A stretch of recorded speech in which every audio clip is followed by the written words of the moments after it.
ಹರೇ ಕೃಷ್ಣ.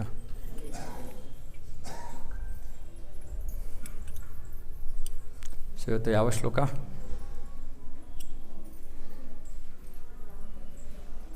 2ನೇ ಅಧ್ಯಾಯ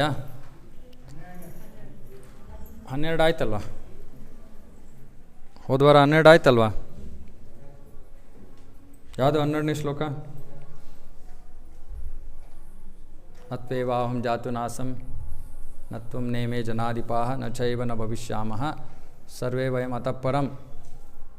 ಕೃಷ್ಣ ಅರ್ಜುನನಿಗೆ ಹೇಳ್ದ, ನಾವೆಲ್ಲರೂ ಸನಾತನವಾಗಿ ಪ್ರತ್ಯೇಕ ಅಸ್ತಿತ್ವವನ್ನು ಹೊಂದಿದ್ದೀವಿ.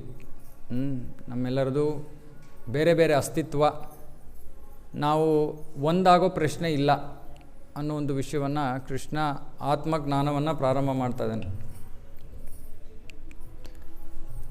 ಸೊ ಇವಾಗ ಬಹಳ ಮುಖ್ಯವಾದ ಶ್ಲೋಕ. ಎಲ್ಲ ಜನರಲ್ಲಿ ಒಂದು ಈ ವಿಷಯದ ಬಗ್ಗೆ ಬಹಳ ಭಯ ಇರುತ್ತೆ. ಆ ಭಯವನ್ನು ಕೃಷ್ಣ ಒಂದೇ ಶ್ಲೋಕದಲ್ಲಿ ತೆಗೆದಾಕ್ಬಿಡ್ತಾನೆ. ದಯವಿಟ್ಟು ಎಲ್ಲರೂ ಕೇಳಿಸ್ಕೊಳ್ಳಿ. ದೇಹಿನೋಸ್ಮಿನ್ ಯಥಾ ದೇಹೇ ಕೌಮಾರಂ ಯೌವನಂ ಜರಾ ತಥಾ ದೇಹಾಂತರ ಪ್ರಾಪ್ತಿರ್ ಧೀರಸ್ತತ್ರ ನ ಮುಹ್ಯತಿ. ಹೇಳ್ತೀರಾ ಯಾರಾದರೂ? 2ನೇ ಅಧ್ಯಾಯ 13ನೇ ಶ್ಲೋಕ. ಪುಸ್ತಕ ಇದ್ದರೆ ಓದ್ಬೋದು. ಹೇಳಿ.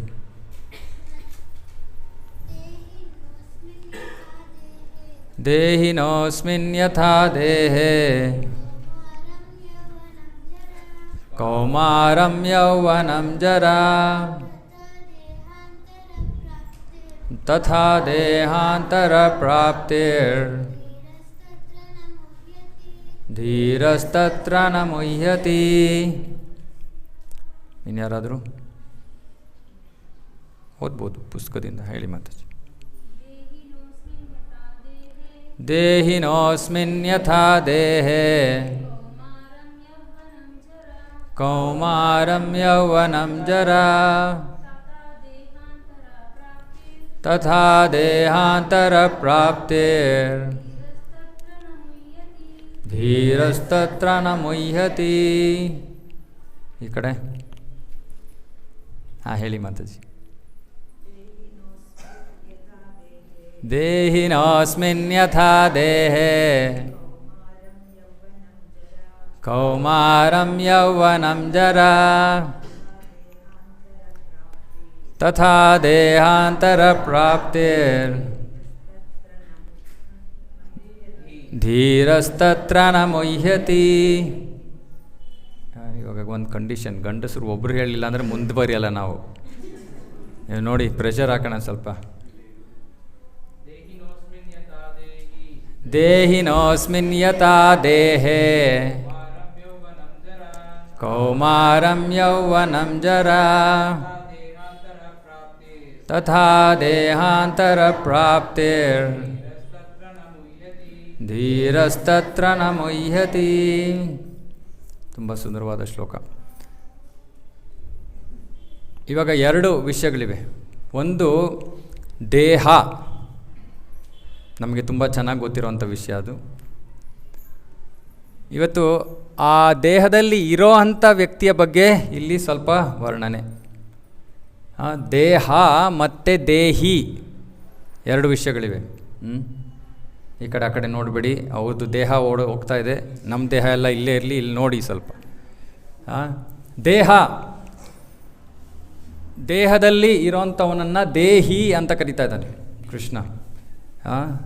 ದೇಹಿನೋಸ್ಮಿನ್, ದೇಹಿನಃ, ಅಸ್ಮಿನ್, ಅಸ್ಮಿನ್ ಅಂದರೆ ಇದು, ದೇಹೆ, ದೇಹೆ ಅಂದರೆ ದೇಹ. ಈ ದೇಹದಲ್ಲಿ ಯಾರು ವಾಸಿಸ್ತಾ ಇದ್ದಾನೋ ಅವನನ್ನು ದೇಹಿ ಅಂತ ಕರೀತಾರೆ.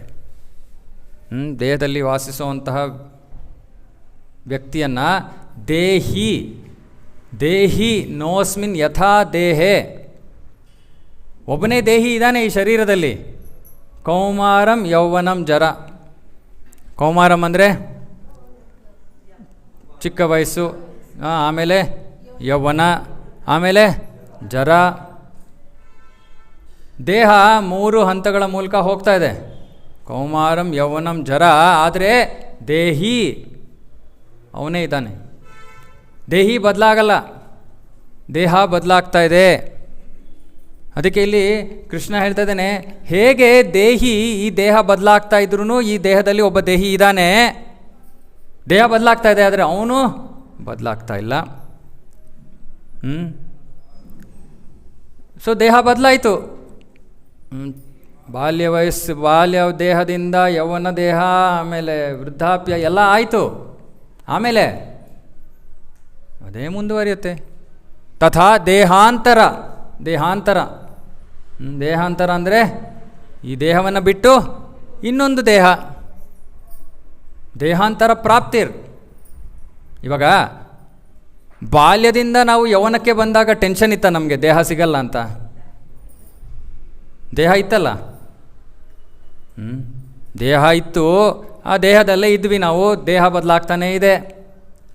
ಅದೇ ರೀತಿ ಕೃಷ್ಣ ಹೇಳ್ತಾ ಇದ್ದಾನೆ, ದೇಹಾಂತರ ಪ್ರಾಪ್ತಿರ್. ಈ ದೇಹವನ್ನು ಬಿಟ್ಟು ಇನ್ನೊಂದು ದೇಹವನ್ನು ಪ್ರಾಪ್ತಿರ್, ಪಡ್ಕೊಳ್ತೀರಪ್ಪ, ಟೆನ್ಷನ್ ಮಾಡ್ಕೋಬೇಡಿ. ದೇಹ ಸಿಕ್ಕೇ ಸಿಗುತ್ತೆ.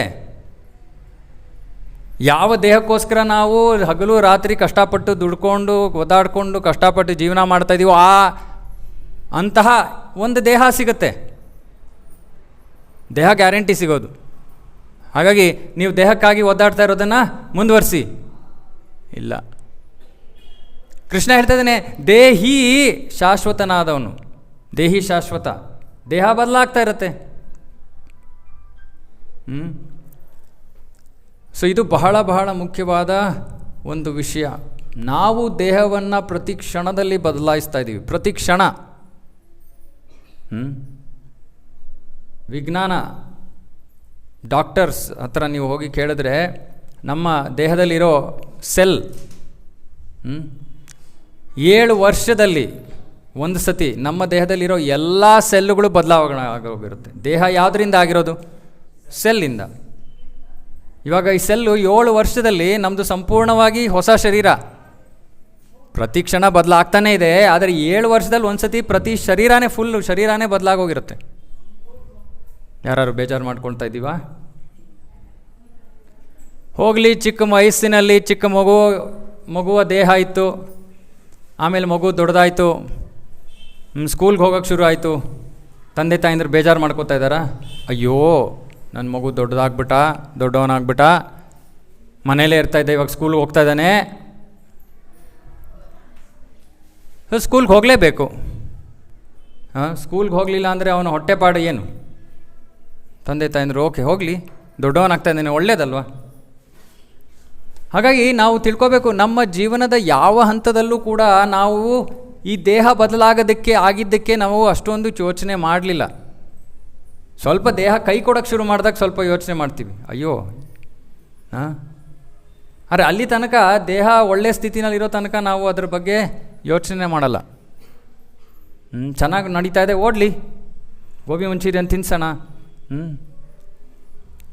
ಇನ್ನೊಂದು ಸ್ವಲ್ಪ ಫ್ರೈಡ್ ಐಟಮ್ಸ್ ತಿನ್ನೋಣ. ಯಾಕಂದರೆ ಯೋಚನೆ ಏನಕ್ಕೆ ಮಾಡಬೇಕು? ದೇಹ ಚೆನ್ನಾಗಿ ನಡೀತಾ ಇದೆಯಲ್ಲ.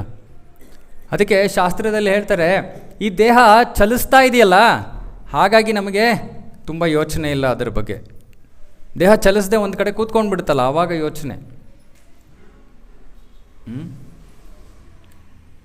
ಹಾಗಾಗಿ ದೇಹ ಹುಟ್ಟುತ್ತೆ, ಆಮೇಲೆ ಬೆಳೆಯುತ್ತೆ, ಸ್ವಲ್ಪ ಸಮಯ ಇರುತ್ತೆ, ದೇಹದಿಂದ ಉತ್ಪನ್ನಗಳು ಬರುತ್ತೆ. ಉತ್ಪನ್ನಗಳು ಅಂದರೆ ಮಕ್ಕಳು, ಆಮೇಲೆ ವಯಸ್ಸಾಗತ್ತೆ, ಆಮೇಲೆ ಕಣ್ಮರೆ ಆಗೋಗುತ್ತೆ. ಏನಾಗುತ್ತೆ? ದೇಹ ಕಣ್ಮರೆ ಆಗೋಗುತ್ತೆ. ಎಲ್ಲಿಗೆ ಹೋಗುತ್ತೆ ದೇಹ? ದೇಹಕ್ಕೆ ಏನಾಗುತ್ತೆ? ಪಂಚಭೂತಗಳಲ್ಲಿ ಸೇರಿಕೊಳ್ಳುತ್ತೆ. ನೀವೇನಾದರೂ ಮಾಡಿ, ನೀವು ಸುಡಿ ಹೂಳಿ ಏನಾದರೂ ಮಾಡಿ, ಆಯಿತು ಕತೆ ದೇಹದ್ದು. ಮಣ್ಣಿಂದ ಬಂತು, ಮಣ್ಣಿಗೆ ಹೋಯಿತು, ಅದು ಹೋಗೇ ಹೋಗುತ್ತೆ. ಅದಕ್ಕೆ ಏನು ಮಾಡೋದಕ್ಕಾಗಲ್ಲ. ಹಾಗಾಗಿ ಕೃಷ್ಣ ಇಲ್ಲಿ ಸ್ವಲ್ಪ ನಮ್ಮ ಗಮನವನ್ನು ಯಾವ ದೇಹದ ಮೇಲೆ ನಾವು ಇಷ್ಟೊಂದು ವ್ಯಾಮೋಹನ ಹೊಂದಿದ್ದೀವೋ ಆ ದೇಹದಲ್ಲಿ ಒಂದು ಮುಖ್ಯವಾದ ವಿಷಯ ಇದೆ, ಅದರ ಬಗ್ಗೆ ನಮ್ಮ ಗಮನವನ್ನು ಸರಿತಾ ಇದ್ದಾನೆ. ಆ ವಸ್ತು ನಮ್ಮ ದೇಹದಲ್ಲಿ ಇಲ್ಲ ಅಂದರೆ ಈ ದೇಹ ಕೆಲಸ ಮಾಡೋದಿಲ್ಲ. ಇವಾಗಲೇ ಕ್ಲಾಸ್ ಶುರು ಆಯಿತು, ಎಲ್ಲ ಆ ಕಡೆ ಸ್ವಲ್ಪ ಪ್ರಸಾದದ ಕಡೆ ನೋಡ್ತಾ ಇದ್ದೀವಿ. ಯಾಕೆ? ದೇಹಕ್ಕೆ ಹಾಕಬೇಕಲ್ಲ, ಟೈಮ್ಗೆ ಹಾಕ್ತಾ ಇರಬೇಕು. ಬೇಡ ಅಂದರೂ ಹಾಕ್ತೀವಿ ನಾವು ಅಲ್ವಾ? ಹೊಟ್ಟೆ ಹಸಿತಾ ಇದೆಯೋ ಇಲ್ವೋ, ಏನೋ ಚೆನ್ನಾಗಿದೆಯಲ್ಲ ಹಾಕೋಣ. ಸರಿ, ಈ ದೇಹಕ್ಕೆ ಇಷ್ಟೊಂದು ನಾವು ಕಾಳಜಿ ತೋರ್ತಾ ಇದ್ದೀವಲ್ಲ, ಈ ದೇಹದಲ್ಲಿ ಅಷ್ಟು ಮುಖ್ಯವಾದ ವಸ್ತು ಇದೆಯಲ್ಲ, ಅದರ ಬಗ್ಗೆ ಏನಾದರೂ ಗೊತ್ತಾ ನಮಗೆ? ಅದಕ್ಕೆ ಏನು ಆಹಾರ, ಅದರ ಸುಖ ದುಃಖದ ಬಗ್ಗೆ ಏನು ಕತೆ ಯೋಚನೆ ಮಾಡಿದ್ದೀವ ಯಾವತ್ತಾದರೂ? ಯೋಚನೆ ಮಾಡೋಕ್ಕೆ ಯಾರೂ ಹೇಳಲೇ ಇಲ್ವಲ್ಲ ಯೋಚನೆ ಮಾಡಬೇಕು ಅಂತ. ಹೇಳಿದ್ರು ಇದೆಲ್ಲ ಯೋಚನೆ ಮಾಡಿದ್ರೆ ತಲೆ ಸರಿ ಇಲ್ಲ ನಿನಗೆ, ಸುಮ್ಮನೆ ನಡಿ ಭಗವದ್ಗೀತಾ ಕ್ಲಾಸ್ಗೆ ಹೋಗ್ತೀಯಾ? ಏನು ವಯಸ್ಸಾಗೋಗಿದೆಯಾ ನಿಮಗೆ? ಸ್ವಲ್ಪ ವಯಸ್ಸಾದ್ಮೇಲೆ ಹೋಗೋಣ, ಬೇರೆ ಏನು ಕೆಲಸ ಮಾಡೋಕ್ಕಿರಲ್ವಲ್ಲ ಆ ಟೈಮಲ್ಲಿ, ಆವಾಗ ಭಗವದ್ಗೀತಾ ಕ್ಲಾಸ್ಗೆ ಹೋಗಬೇಕು. ಸೊ ನಮಗೆ ಭಾರತದಲ್ಲಿದ್ದರೂ ಕೂಡ ನಮಗೆ ಈ ವಿಷಯದ ಜ್ಞಾನ ಇಲ್ಲ. ನಾನು ದೇಹ ಅಲ್ಲ, ನಾನು ದೇಹಿ, ನಾನು ಈ ದೇಹದಲ್ಲಿ ವಾಸ ಮಾಡ್ತಿರೋವಂತಹ ವ್ಯಕ್ತಿ, ನಾನು ವ್ಯಕ್ತಿ. ಅದು ಇವಾಗ ನೀವು ಭಾರತದಲ್ಲಿ ಯಾವುದೇ ರಾಷ್ಟ್ರದಲ್ಲಿ ಯಾವುದೇ ಭಾಷೆಯನ್ನು ಮಾತಾಡ್ತಾ ಇದ್ರೂ ಕೂಡ ನೀವು ಯಾರಾದರೂ ಮೃತರಾಗೋದ್ರೆ ಆವಾಗ ಏನಂತ ಹೇಳ್ತೀವಿ ನಾವು? ಸಾಮಾನ್ಯವಾಗಿ ಅಯ್ಯೋ ಅವರು ಏನು ತೀರೋದ್ರು, ಹೊರಟೋದ್ರು. ಯಾರು ಹೋಗಿದ್ದು? ನಮಗೆ ಗೊತ್ತಿರೋ ಅಂಥ ವ್ಯಕ್ತಿ ಅಲ್ಲೇ ಮಲಗಿದಾರಲ್ವ. ನಮಗೆ ಯಾರು ಗೊತ್ತಿದ್ದು? ನಮಗೆ ಗೊತ್ತಿದ್ದು ಬಾಹ್ಯವಾದ ಶರೀರದ ಜೊತೆಗೆ ನಮಗೆ ಗುರುತಿಸ್ಕೊಂಡಿದ್ದೀವಿ ನಾವು. ಅದರೊಳಗೆ ಏನಾರು ಇದೆ ಅಂತಲೂ ಗೊತ್ತಿಲ್ಲ. ಆ ಶರೀರ ಅಲ್ಲೇ ಇದೆ. ಮತ್ತು ಯಾತಕ್ಕೋಸ್ಕರ ನಾವು ಅಯ್ಯೋ ಹೊರಟೋದ್ರು ಅಂತ ಗೋಳಾಡ್ತಾ ಇದ್ದೀವಿ? ಇದಕ್ಕೆ ಶಾಸ್ತ್ರದಲ್ಲಿ ಅಲ್ಲ ಏನು ಹೋಗಿದೆ ಅಂತಲೇ ಗೊತ್ತಿಲ್ವಲ್ಲ, ಇದಕ್ಕೆ ಸ್ಮಶಾನ ವೈರಾಗ್ಯ ಅಂತಾರೆ. ಸ್ಮಶಾನ ವೈರಾಗ್ಯ. ಕೇವಲ ಯಾರು ಮೃತರಾದಾಗ, ಅದು ತುಂಬ ಬೇಕಾಗಿರೋರು ಇದ್ದಾರೆ. ಇಲ್ಲ ಅಂದರೆ ಅಯ್ಯೋ ಹೋಗಿ ಬಂದ್ಬಿಡೋಣ ಬಿಡ್ರಿ, ಬೇಜಾರು ಮಾಡ್ಕೋತಾರೆ ಅವ್ರು ಹೋಗಲಿಲ್ಲ ಅಂದರೆ. ಅರೆ ನಮಗೆ ಬೇಕಾಗಿರೋರು ಹೋದರೆ ಬಹಳ ದುಃಖ ಅನುಭವಿಸ್ತೀವಿ. ಅದು ದುಃಖ ಎಷ್ಟು ದಿನ ಇರುತ್ತೆ? ನಮ್ಮ ವ್ಯಾಮೋಹದ ಮೇಲೆ. ಒಬ್ರೊಬ್ರು ಸ್ಮಶಾನಕ್ಕೆ ಹೋಗಿ ಹೊರಗಡೆ ಬಂದುಬಿಡ್ತಾರೆ, ಆಗೋಯ್ತು, ಆಯ್ತಪ್ಪ ನಡಿ ಜೀವನ ಮುಂದುವರಿಸಬೇಕು, ಇಷ್ಟು ದಿನ ಇರಬೇಕಾಯ್ತು, ಅವ್ರು ಇದ್ದರು ಇವಾಗ ಹೋದರು. ಅವಾಗ ಮಾತ್ರ ತತ್ವಜ್ಞಾನ. ಇಲ್ಲ ಸ್ವಲ್ಪ ಜಾಸ್ತಿ ಅಟ್ಯಾಚ್ಮೆಂಟ್ ಇದ್ದರೆ ಸ್ವಲ್ಪ ಜಾಸ್ತಿ ನೋವನ್ನು ಅನುಭವಿಸ್ತೀವಿ. ಅರೆ ಎಷ್ಟು ನೋವನ್ನು ಅನುಭವಿಸ್ತೀವಿ, ಎಷ್ಟು ಸಮಯ ತನಕ ನೋವನ್ನು ಅನುಭವಿಸ್ತೀವಿ, ಅದು ಬರೀ ನಮ್ಮ ವ್ಯಾಮೋಹದ ಮೇಲೆ ಅಷ್ಟೇ ಅವಲಂಬಿತ. ಒಂದು ಸ್ವಲ್ಪ ಏನೇ ಇದ್ರೂ ಮರೆತು ಬಿಡ್ತೀವಿ, ಏನೇ ಇದ್ರೂ ಮರಿತೀವಿ. ಹಾಗಾಗಿ ಈ ದೇಹ ಶಾಶ್ವತವಲ್ಲ, ಆದರೆ ಆ ಸಮಯದಲ್ಲಿ ಮಾತ್ರ ನಮಗೆ ಅದಕ್ಕೆ ಜ್ಞಾಪಕ ಬರುತ್ತೆ. ಇದಕ್ಕೆ ಸ್ಮಶಾನ ವೈರಾಗ್ಯ ಅಂತಾರೆ. ಸ್ಮಶಾನದಲ್ಲಿ ಮಾತ್ರ ಆತ್ಮ ಅಂತ ಏನೋ ಇದೆ, ಆತ್ಮ ದೇಹವನ್ನು ಬಿಟ್ಟುಬಿಟ್ಟಿದೆ ಅನ್ನೋ ಒಂದು ವಿಷಯ ಆವಾಗ ಮಾತ್ರ ಯೋಚನೆ ಮಾಡ್ತೀವಿ ನಾವು, ಬೇರೆ ಸಮಯದಲ್ಲಿ ಯೋಚನೆ ಮಾಡಲ್ಲ. ಸೊ ಈ ದೇಹಿ ಇದು ಶಾಶ್ವತವಾದದ್ದು. ದೇಹಿ ಸಾಯೋದಿಲ್ಲ, ದೇಹಿಗೆ ಜನ್ಮ ಇಲ್ಲ, ನಮಗೆ ಜನ್ಮ ಇಲ್ಲ, ನಮಗೆ ಮರಣ ಇಲ್ಲ. ಇದು ಪ್ರತಿ ವಾರ ಇನ್ನೊಂದು 2-3 ವಾರ ಇದನ್ನು ಹೇಳ್ತಾನೆ ಇರ್ತೀನಿ ನಾನು. ಪ್ರಭುಪಾದರಿಗೆ ಅವ್ರ ಶಿಷ್ಯಂದರು ಅವರು ಪಾಶ್ಚಾತ್ಯ ದೇಶದಲ್ಲಿ ಹೋಗಿ ಪ್ರಚಾರ ಮಾಡೋಕ್ಕೆ ಶುರು ಮಾಡಿದಾಗ ಇದೇ ರೀತಿ 2ನೇ ಅಧ್ಯಾಯದಲ್ಲಿ 30-31ನೇ ಶ್ಲೋಕದ ತನಕ ದೇಹ ದೇಹಿ ಇದೇ ಬರುತ್ತೆ. ಆಗ ಎಷ್ಟೊಂದು ಜನ ಪ್ರಭುಪಾದ್ರ ಶಿಷ್ಯಂದರು ಅವ್ರನ್ನ ಕೇಳ್ತಾಯಿದ್ರು, ಪ್ರಭುಪಾದ್ರೆ ನೀವು ಪ್ರತಿದಿನ ಇದೇ ಹೇಳ್ತಿರಲ್ಲ, ನಾವು ದೇಹ ಅಲ್ಲ ಆತ್ಮ, ನಾವು ದೇಹ ಅಲ್ಲ ಆತ್ಮ, ನಾವು ಕೇಳಿಸ್ಕೊಂಡಿದ್ದೀವಿ. ಪ್ರಭುಪಾದ್ರು ಹೇಳಿದ್ರು, ನೀವು ಈ ಕಡೆಯಿಂದ ಕೇಳಿಸ್ಕೋತೀರಾ, ಈ ಕಡೆ ಬಿಡ್ತೀರಾ. ಅದನ್ನೊಂದು 10-100 ಸತಿ ಹೇಳಿದ್ರೆ ಆಮೇಲೆ ಅದು ಸ್ವಲ್ಪ ಒಳಗೆ ಹೋಗ್ಬೋದು. ಹೇಗೆ? ಇವಾಗ ಕೇಳಿಸ್ಕೊಂಡಿದ್ದೀವಿ, ಇವಾಗ ಹೊರಗಡೆ ಹೋದ ತಕ್ಷಣ ಒಂದು ಸೆಲ್ಫಿ ತೊಗೊಂಡ್ಬಿಡೋಣ ಕಣ ಅಂದರೆ ಏನರ್ಥ? ಆಯಿತು, ಮರ್ತೋದ್ವಿ, ನಾನು ದೇಹ ಅಲ್ಲ ಅಂತ. ಆತ್ಮದ ಯಾವ ಥರ ಸೆಲ್ಫಿ ತೊಗೊಂಡಿದ್ದೀರಾ? ಈ ಸೆಲ್ಫಿ ಹುಚ್ಚು. ಇವಾಗ ಎಷ್ಟು ಸೆಲ್ಫಿ ಹುಚ್ಚು ಅಂದರೆ ನಾವು ದೇವಸ್ಥಾನದಲ್ಲಿ ಹಾಕಬೇಕು, ದೇವರ ಜೊತೆ ಸೆಲ್ಫಿ ತೊಗೋಬೇಡಿ ಅಂತ. ಇದು ಹೇಳ್ತಾ ಇದ್ದೀನಿ, ಎಲ್ಲರಿಗೂ ಕೇಳಿಸ್ಕೊಳ್ಳಿ. ದೇವರ ಮುಂದೆ ಯಾರು ಮುಖ್ಯ? ನಾನು ಮುಖ್ಯನೋ ದೇವ್ರ ಮುಖ್ಯನೋ? ಸೊ ದೇವ್ರದ್ದು ಸಿಂಗಲ್ ತೊಗೋಬೇಕು ನಾವು. ಸೆಲ್ಫಿ ಅಲ್ಲ. ಸೆಲ್ಫಿ ಅಂದರೆ ದೇವರು ನೀನು ಹಿಂದೆ ಇರಪ್ಪ, ನಾನು ಮುಂದೆ ಇದ್ದೀನಿ. ಅಂದರೆ ಇದ್ರ ಬಗ್ಗೆ ಯೋಚನೆನೂ ಮಾಡಲ್ಲ ಬಿಡಿ ಜನ. ಅಷ್ಟು ಸೆಲ್ಫಿ ತೊಗೊಂಡು ಹಾಗಾಗಿ ಈ ದೇಹವನ್ನು ನಾವು ತ್ಯಜಿಸಬೇಕಾಗತ್ತೆ. ಈ ದೇಹವನ್ನು ತ್ಯಜಿಸೋ ಪ್ರಕ್ರಿಯೆಯನ್ನು ಏನಂತ ಕರೀತಾರೆ? ಮರಣ ಅಂತ ಕರೀತಾರೆ. ದೇಹವನ್ನು ತ್ಯಜಿಸೋ ಪ್ರಕ್ರಿಯೆಯನ್ನು ಮರಣ. ಪಾಪ ಅವರು ಹೊಸಬ್ರು ಬಂದರು, ಹೆದರ್ಕೊಂಡು ಹೊಟ್ಟೋದ್ರು. ಹೋಗಿ ಯಾರಾದರೂ ಕೇಳಿಯಪ್ಪ, ಹೋದರು ಅವರು. ಹೆದರ್ಕೋಬೇಡಿ ಮಾತಾಜಿ, ಸಂತೋಷ ಸಿಗುತ್ತೆ ಕೊನೆಗೆ, ಯೋಚನೆ ಮಾಡಬೇಡಿ. ಹೋಗಿ ಲಲಿತಾ ಮಾತಾಜಿ.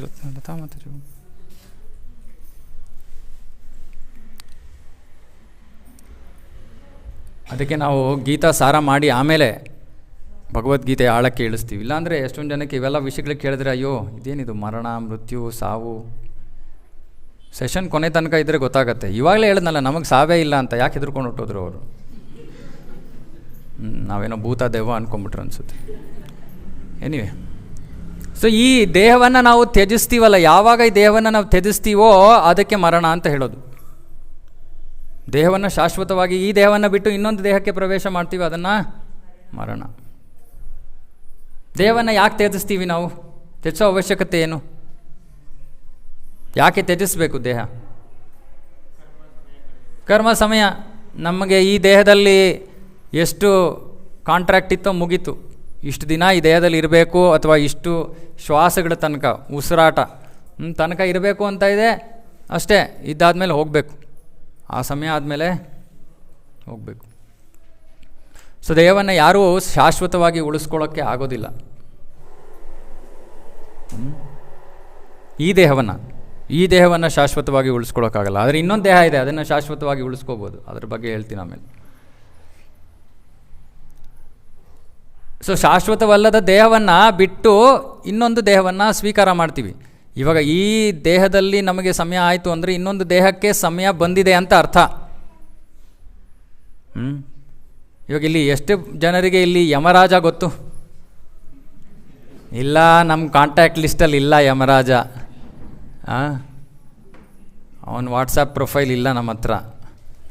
ಹೋಗಲಿ, ಯಮರಾಜ ಒಳ್ಳೆಯವನೋ ಕೆಟ್ಟವನೋ? ಯಾರಾದರೂ ಕೆಟ್ಟವ್ರು ಅಂತ ಹೇಳ್ತೀರಾ ಯಮರಾಜನ?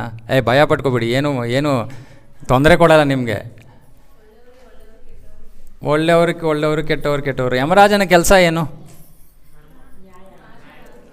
ಅವನು ಸುಮ್ಮನೆ ನಾವು ತಪ್ಪು ಮಾಡ್ತಾಯಿದ್ದೀವೋ ಸರಿ ಮಾಡ್ತಾಯಿದ್ದೀವೋ ಅಂತ ಸುಮ್ಮನೆ ಜಡ್ಜ್ ಮಾಡ್ತಾ ಇದ್ದಾನೆ ಅಷ್ಟೇ. ಅವನು ಏನೂ ಮಾಡ್ತಾಯಿಲ್ಲ.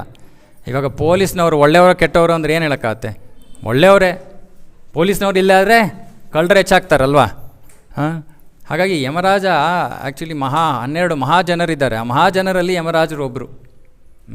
ಮಹಾಭಕ್ತರು ಯಮರಾಜರು. ಸೊ ನಾವೆಲ್ಲರೂ ಯಮರಾಜನ ನೋಡಬೇಕು.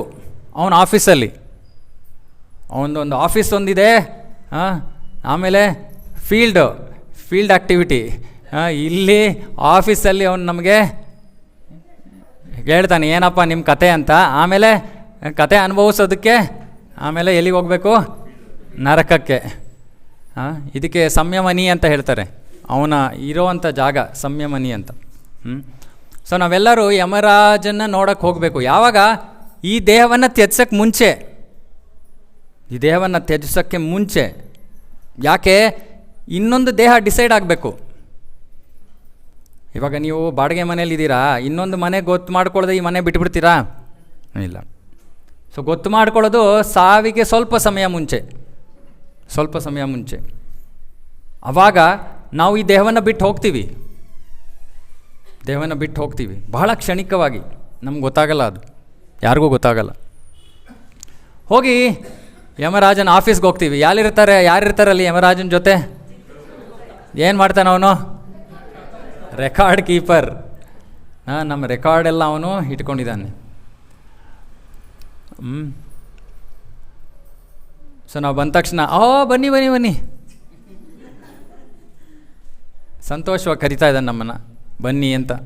ಬಂದಾಮೇಲೆ ಮಾಡಿರೋ ಪಾಪ ಪುಣ್ಯಗಳೆಲ್ಲವೂ ಇದೆ. ಎಲ್ಲವನ್ನು ನೋಡ್ತಾನೆ. ಅವನ ಹತ್ರ ಒಂದು ಕಂಪ್ಯೂಟ್ರ್ ಇದೆ, ಅದಕ್ಕೆ ಹಾಕ್ತಾನೆ ನಮ್ಮ ಹೆಸರು. ಅದರಿಂದ 3, ಒಂದು ಗ್ರೀನ್ ಬರುತ್ತೆ, ಒಂದು ರೆಡ್ ಬರುತ್ತೆ, ಒಂದು ಯೆಲ್ಲೋ ಬರುತ್ತೆ, ನಮ್ಮ ಸಿಗ್ನಲ್ ಥರ. ಗ್ರೀನ್ ಬಂದರೆ ಮೇಲೆ ಸ್ವರ್ಗಕ್ಕೆ ಹೋಗ್ತೀವಿ. ರೆಡ್ ಬಂದರೆ ನರಕಕ್ಕೆ ಹೋಗ್ತೀವಿ. ಯೆಲ್ಲೋ ಬಂದರೆ ಮತ್ತೆ ವಿಜಯನಗರ. ಓಕೆ. ಸೊ ಅಲ್ಲಿಗೆ ಹೋದಾಗ ಅವರು ನೋಡ್ತಾರೆ ನಮ್ಮ ಮುಂದಿನ ದೇಹ ಯಾವ ಥರದ್ದು ಅನ್ನೋದು ನೋಡಿ ನಮಗೆ ತಿಳಿಸ್ತಾರೆ. ನೀವು ಮಾಡಿರೋ ಗನಾಂಧಾರಿ ಕೆಲಸಕ್ಕೋಸ್ಕರ ಈ ಥರ ದೇಹ ಸಿಗ್ತಾ ಇದೆ ನಿಮಗೆ, ತಿಳ್ಕೊಂಡ್ಬಿಡಿ. ಅಷ್ಟೇ, ತಿಳ್ಕೊಳ್ಳೋದಷ್ಟೇ. ಅಲ್ಲಿ ನಾವು ಅವನ ಮುಂದೆ ಪ್ರತಿಭಟಿಸೋಕ್ಕಾಗಲ್ಲ, ಅಳಕ್ಕಾಗಲ್ಲ, ಅಯ್ಯೋ ಕ್ಷಮಿಸ್ಬಿಡಿ ನಂಗೆ ಗೊತ್ತೇ ಇರಲಿಲ್ಲ,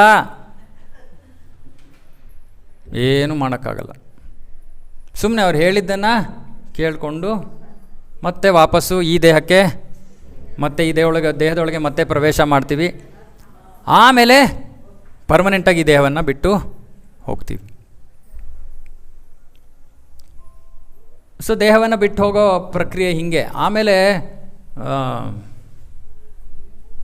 ನರಕಕ್ಕೆ ಹೋಗೋದ್ರ ಬಗ್ಗೆ ಶಾಸ್ತ್ರದಲ್ಲಿ ವರ್ಣನೆ ಇದೆ. ಯಾಕಂದರೆ ನಾವು ಎಂಥ ಮುಟ್ಟಾಳ್ರು ಅಂದರೆ, ನಮಗೆ ಬಹಳ ಭಯಾನಕವಾದ ಹೆದರಿಸುವಂತಹ ಒಂದು ಏನಾದ್ರು ವಿಷಯ ಹೇಳಿದ್ರಾದರೂ ನಾವು ತಿದ್ಕೋತೀವೇನೋ ಅಂತ ಶಾಸ್ತ್ರದಲ್ಲಿ. ಅಷ್ಟು ಮೊಂಡು ನಾವು. ಅಷ್ಟು ಭಯಾನಕವಾದದನ್ನು ಕೇಳು ಕೂಡ ಈ ಕಡೆ ಮರ್ತು ಬಿಡ್ತೀವಿ. ಅದಕ್ಕೆ ಶಾಸ್ತ್ರದಲ್ಲಿ ಭಾಗವತದಲ್ಲಿ ವರ್ಣನೆ ಮಾಡ್ತಾರೆ. ಇದು ಯಾತಕ್ಕೆ ನಾನು ಹೇಳ್ತಾ ಇದ್ದೀನಿ ಅಂದರೆ, ಇದೆಲ್ಲ ತಿಳ್ಕೊಳ್ಳಿ, ಇವೆಲ್ಲ ಇದೆ. ನಾವು ಬುದ್ಧಿವಂತರಾಗಿ ಇವೆಲ್ಲವನ್ನು ತಿಳ್ಕೊಂಡು ನಮ್ಮ ಜೀವನ ಯಾವ ರೀತಿ ನಡೆಸಬೇಕು ಅನ್ನೋದನ್ನು ನಾವು ನಿರ್ಧಾರ ಮಾಡಬೇಕು. ಕುರುಡಾಗಲ್ಲ. ಸೊ ನಿಮ್ಮ ಮನೇಲಿ ಯಾರೇ ತೀರ್ಕೊಂಡಿದ್ರು ಸಾಮಾನ್ಯವಾಗಿ ಒಂದು ಶ್ರಾದ್ದ ಕ್ರಿಯೆ ಅಂತ ಮಾಡ್ತಾರೆ.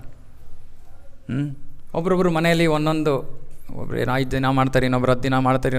ನಿಮ್ಮ ಮನೆಯದು ಏನೇನು ಪದ್ಧತಿಗಳಿರ್ತೀವೋ ಅದ್ರ ಪ್ರಕಾರ.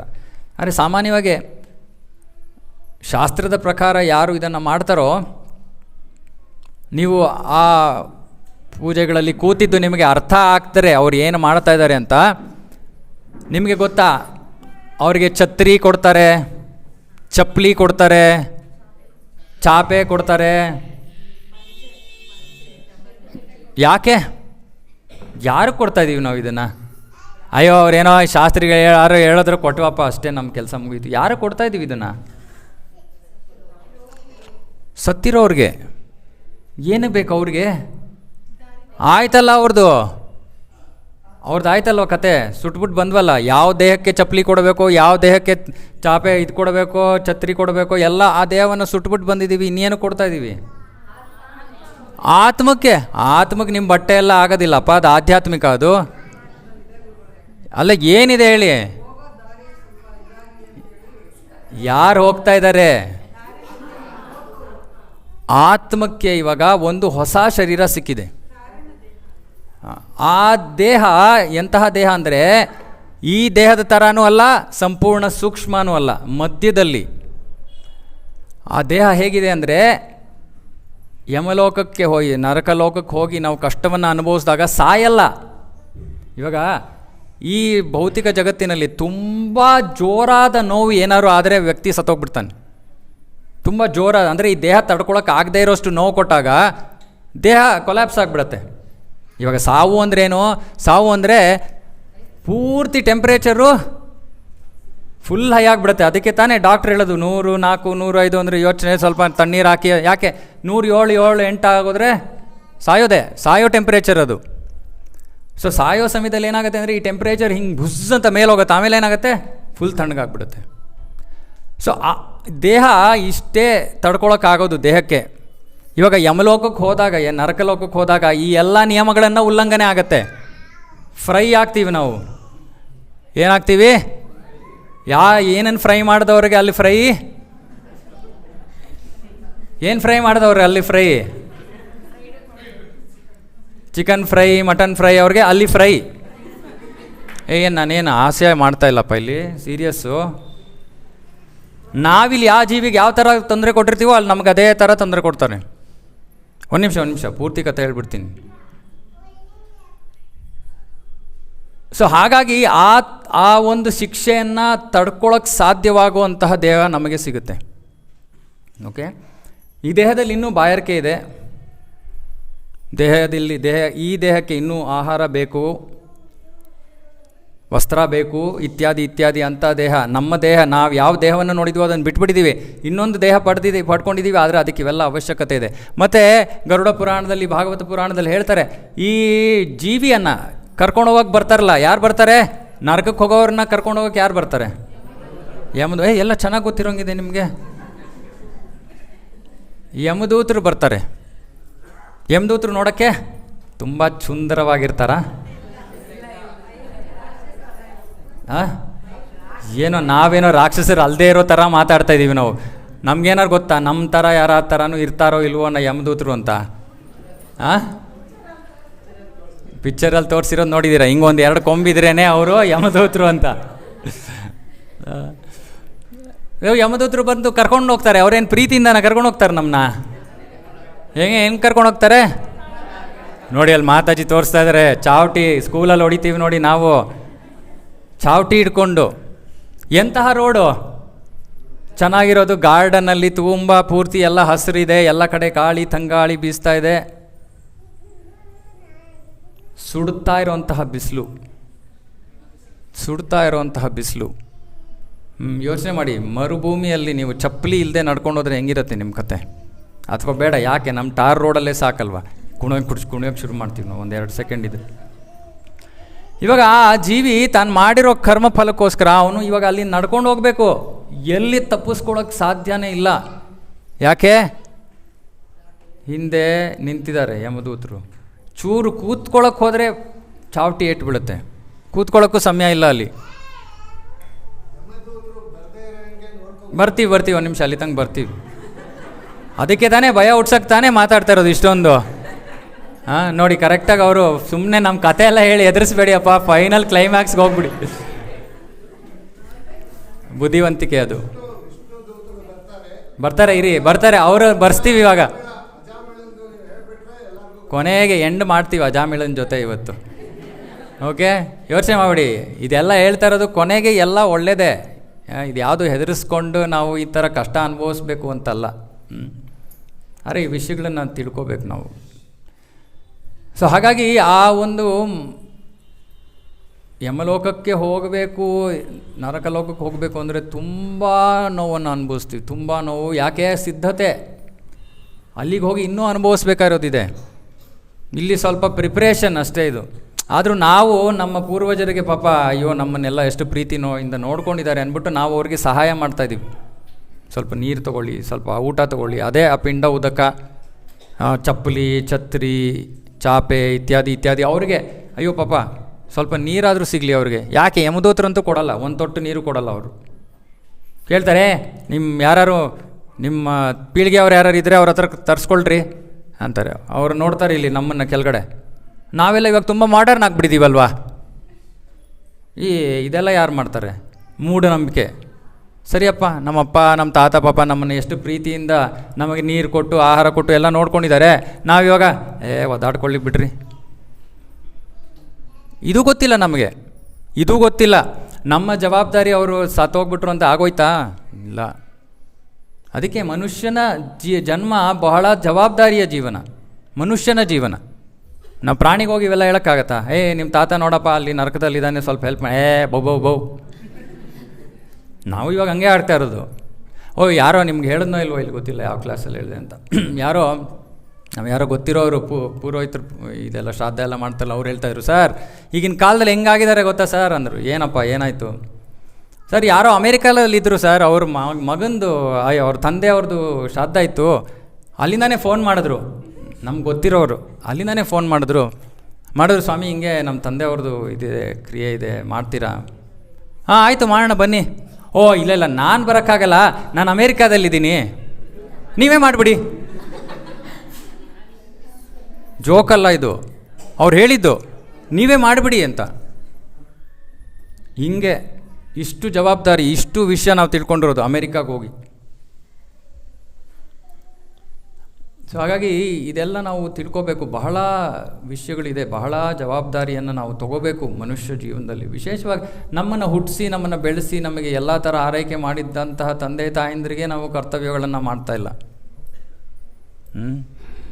ಎಂಥ ಮಕ್ಕಳು ನಾವು. ಎನಿವೆ, ಸೊ ಈ ರೀತಿ ಸ್ವರ್ಗಕ್ಕೆ ಹೋಗೋದಕ್ಕೆ ಬೇರೆ ಪ್ರಕ್ರಿಯೆ ಇದೆ, ನರಕಕ್ಕೆ ಹೋಗೋಕ್ಕೆ ಬೇರೆ ಪ್ರಕ್ರಿಯೆ ಇದೆ.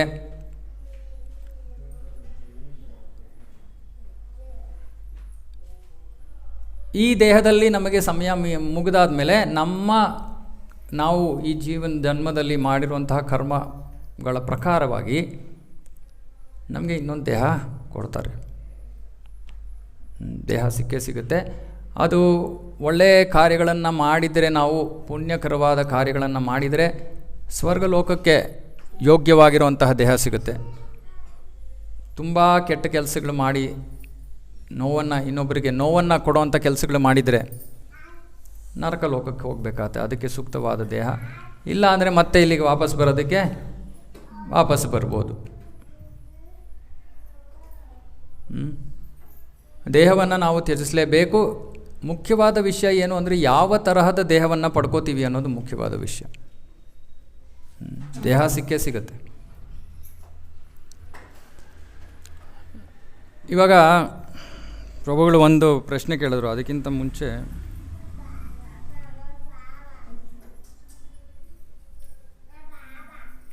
ನಾನು ಹೇಳ್ದಂಗೆ ಕನಸಿನಲ್ಲೂ ಕೂಡ ಸ್ವಲ್ಪ ಮಗುಗೆ ಸ್ವಲ್ಪ ಏನಾದ್ರು ಕೊಡಿ, ಏನಾದ್ರು ಮಾಡಿಸಿ. ಅದಕ್ಕೆ ಮೇಲೆ ಮಕ್ಕಳು ಕೂತ್ಕೊಂಡೆಲ್ಲ ಡ್ರಾಯಿಂಗ್ ಮಾಡ್ತಾಯಿದ್ದಾರೆ, ಅಲ್ಲಿ ಹೋಗಿ ಕೂರಿಸ್ಬೋದು ಬೇಕಾರೆ.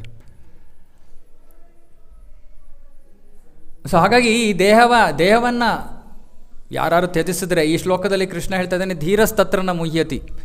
ಧೀರನಾದವನು, ಧೀರ ಅಂದರೆ ಏನು? ಮೊಂಡ ಅಲ್ಲ, ಅಥವಾ ಧೈರ್ಯ ಅಲ್ಲ. ಧೀರ ಅಂದರೆ ಯಾರು ಈ ವಿಷಯಗಳನ್ನು ತಿಳ್ಕೊಂಡಿದ್ದಾನೋ, ಸಮಚಿತ್ತದಲ್ಲಿರೋವಂಥವನು, ಅವನಿಗೆ ಗೊತ್ತು, ಮರಣ ಅಂದರೆ ಇಷ್ಟೇ, ಆತ್ಮ ಒಳಗಿದೆ, ಈ ದೇಹದಲ್ಲಿ ಇರುವಂಥ ಸಮಯ ಮುಗೀತು, ಇದು ಬಿಟ್ಟು ಅವನು ಇನ್ನೊಂದು ದೇಹವನ್ನು ಪಡ್ಕೊಂಡಿದ್ದಾನೆ ಅಷ್ಟೇ. ಹಾಗೆ ನೋಡೋನು ಅವನು ಕದಲಲ್ಲ. ಅವನಿಗೆ ಈ ಮರಣ ಅನ್ನೋದ್ರಿಂದ ಅವನ ಮೇಲೆ ಯಾವ ಪ್ರಭಾವವೂ ಇರೋದಿಲ್ಲ, ಇರಬಾರ್ದು. ಈಗಿನ ಕಾಲದಲ್ಲಿ ಒಂಥರ ಅಳ್ಳೇಬೇಕು ಅಂತ ಒಂದು ರೂಲ್ ಆಗಿಬಿಟ್ಟಿದೆ. ನನ್ನ ಸ್ವಂತ ಜೀವನದ ಕಥೆಯನ್ನು ಹೇಳ್ತೀನಿ ಕೊನೆಗೆ. ಸೊ ಹಾಗಾಗಿ ದೇಹವನ್ನು ತ್ಯಜಿಸೋದು ಗ್ಯಾರಂಟಿ. ಇವಾಗ ಮುಂದಿನ ದೇಹ ಎಂಥದ್ದು? ಅದಕ್ಕಿಂತ ಮುಂಚೆ ಸಾವಿನ ಸಮಯ ಎಷ್ಟು ಮುಖ್ಯವಾದದ್ದು ಅನ್ನೋದು. ನಾವು ಮುಂದೆ ಯಾವ ಥರ ದೇಹವನ್ನು ಪಡ್ಕೋತೀವಿ, ಸಾಯೋ ಸಮಯದಲ್ಲಿ ನಾವು ಏನು ಯೋಚನೆ ಬಂತೋ ನಮ್ಮ ಮನಸ್ಸಿಗೆ, ಸಾಯೋ ಸಮಯದಲ್ಲಿ ಏನು ಯೋಚನೆ ಬಂತೋ ಅದ್ರ ಪ್ರಕಾರ ನಮ್ಮ ಮುಂದಿನ ದೇಹ.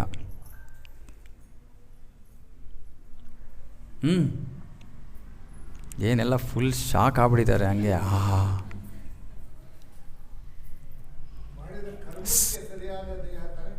ಒಂದು ನಿಮಿಷ ಬರ್ತೀನಿ. ಅದಕ್ಕೆ ಪ್ರಭುಗಳೆಲ್ಲ ಫುಲ್ ಮುಂದಿನ ಪ್ರಶ್ನೆ ಕೇಳ್ಬಿಡ್ತಾರೆ.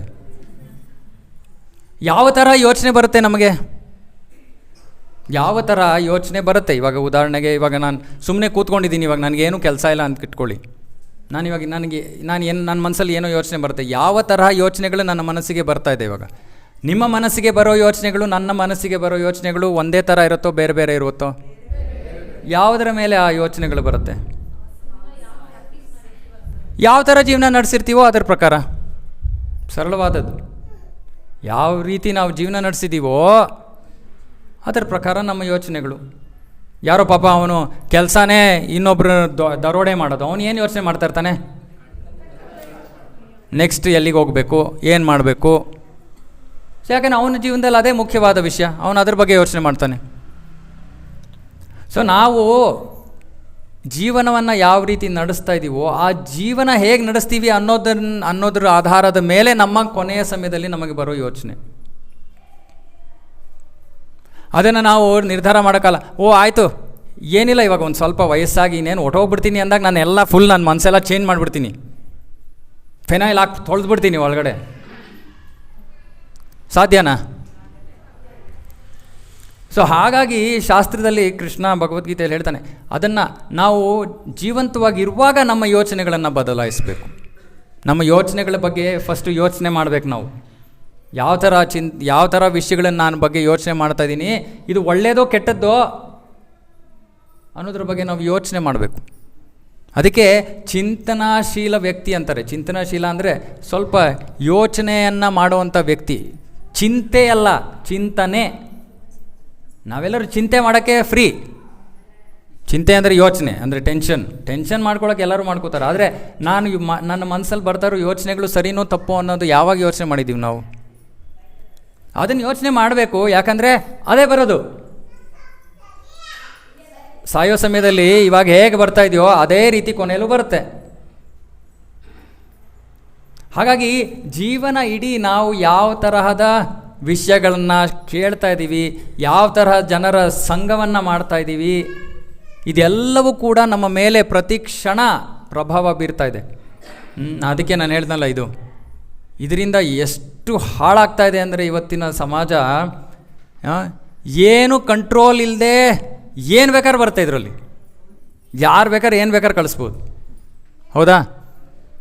ನಾವು ಎಷ್ಟು ಉಪಯೋಗವಾಗಿಲ್ಲದೆ ಇರೋ ವಿಷಯಗಳು ಇದರಲ್ಲಿ ನೋಡ್ತೀವೋ ಅಷ್ಟು ಕಸವನ್ನು ತಲೆಗೆ ತುಂಬ್ಕೊತಾನೆ ಇದ್ದೀವಿ.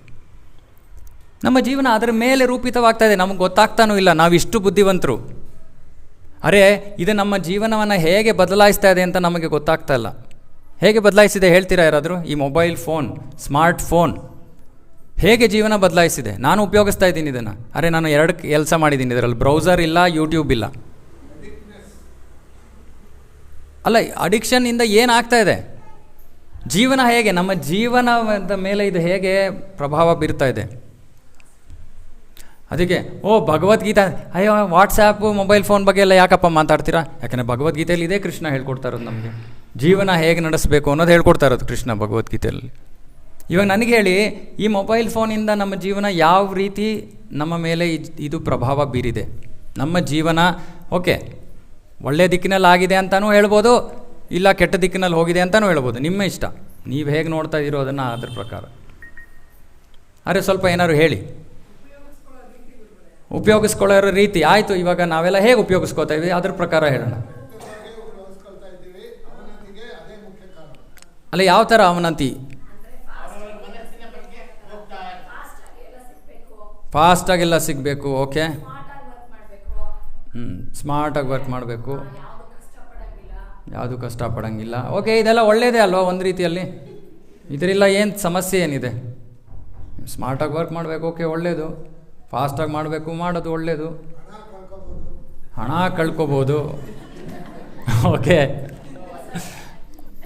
ಯಾವ ಲಿಂಕ್ ಮೇಲೂ ಕ್ಲಿಕ್ ಮಾಡಿ ಅಂತ ಪಾಪ ಎಷ್ಟೊಂದು ಆ್ಯಡ್ ಕಳಿಸ್ತಾರೆ ಅವರು, RBIನವರು ಯಾರೋ. ನಮ್ಮ ಜೀವನದ ಮೇಲೆ ಯಾವ ರೀತಿ ಪ್ರಭಾವ, ನಮ್ಮ ಯೋಚನೆ, ನಮ್ಮ ಮನಸ್ಸು, ನಮ್ಮ ಸಂಬಂಧಗಳು, ಇದ್ರ ಮೇಲೆ ಯಾವ ರೀತಿ ಪ್ರಭಾವ ಬೀರಿದೆ ಇದು? ಹೇಳಿ ಸಿಂಪಲ್ಲಾಗಿ. ಇಬ್ಬರು ಪಕ್ಕ ಕೂತಿರ್ತಾರೆ, ಮುಖ ಎತ್ತಿ ಇನ್ನೊಬ್ಬರ ಹತ್ರ ಮಾತಾಡಲ್ಲ, ಇಲ್ಲಿಂದ ಮೊಬೈಲ್ ಮೆಸೇಜ್ ಕಳಿಸ್ತಾರೆ. ಹೌದಾ? ಸತ್ಯನ ನಾನು ಹೇಳ್ತಾ ಇರೋದು? ಇಷ್ಟೇ. ಯಾಕೆ? ನೇರವಾಗಿ ಮಾತಾಡಬೇಕಂದ್ರೆ ಯಾರ್ದೋ ಭಾವನೆ, ಕೋಪ, ಸಂತೋಷ ಇವೆಲ್ಲ ನೋಡಬೇಕಲ್ಲ. ಸುಮ್ಮನೆ ಇಲ್ಲಿ ಹಾಕ್ಬಿಟ್ರೆ ಆಗೋಯ್ತು. ಯಾವನು ಕೇಳ್ತಾನೆ? ಇಂಪರ್ಸ್ನಲ್ ಅಂತೀವಿ ನಾವು ಶಾಸ್ತ್ರದಲ್ಲಿ. ಇಂಪರ್ಸ್ನಲ್ ಅಂದರೆ ವ್ಯಕ್ತಿಗಳ ನಡುವೆ ಇರುವ ಸಂಬಂಧವನ್ನೇ ಕಡ್ದಾಕ್ಬಿಟ್ಟಿದೆ ಇದು. ಇನ್ನೂ ಲಿಂಕು ಅದು ಇದು ಹಾಳುಮೂಳು ಬೇಕಾದಷ್ಟಿದೆ. ಅರೆ, ನಮ್ಮೆಲ್ಲರಿಗೂ ಅತ್ಯವಶ್ಯಕವಾಗಿರುವಂಥ ಸಂಬಂಧಗಳನ್ನು ನಾವು ಈ ಮೊಬೈಲ್, ಈ ಸ್ಮಾರ್ಟ್ಫೋನಿಂದ ಕಡ್ದಾಕ್ಬಿಡ್ತಾ ಇದ್ದೀವಿ. ಈ ರೀತಿ ನಮ್ಮ ಮನಸ್ಸು ಆಗ್ತಾ ಇದೆ. ನಮ್ಮ ಮನಸ್ಸು ಬದಲಾವಣೆ ಆಗೋಗಿದೆ, ಬದಲಾಗ್ತಾನೇ ಇದೆ. ಸೊ ಹಾಗಾಗಿ ನಾವು ಬಹಳ ಗಂಭೀರವಾಗಿ ಯೋಚನೆ ಮಾಡಬೇಕು.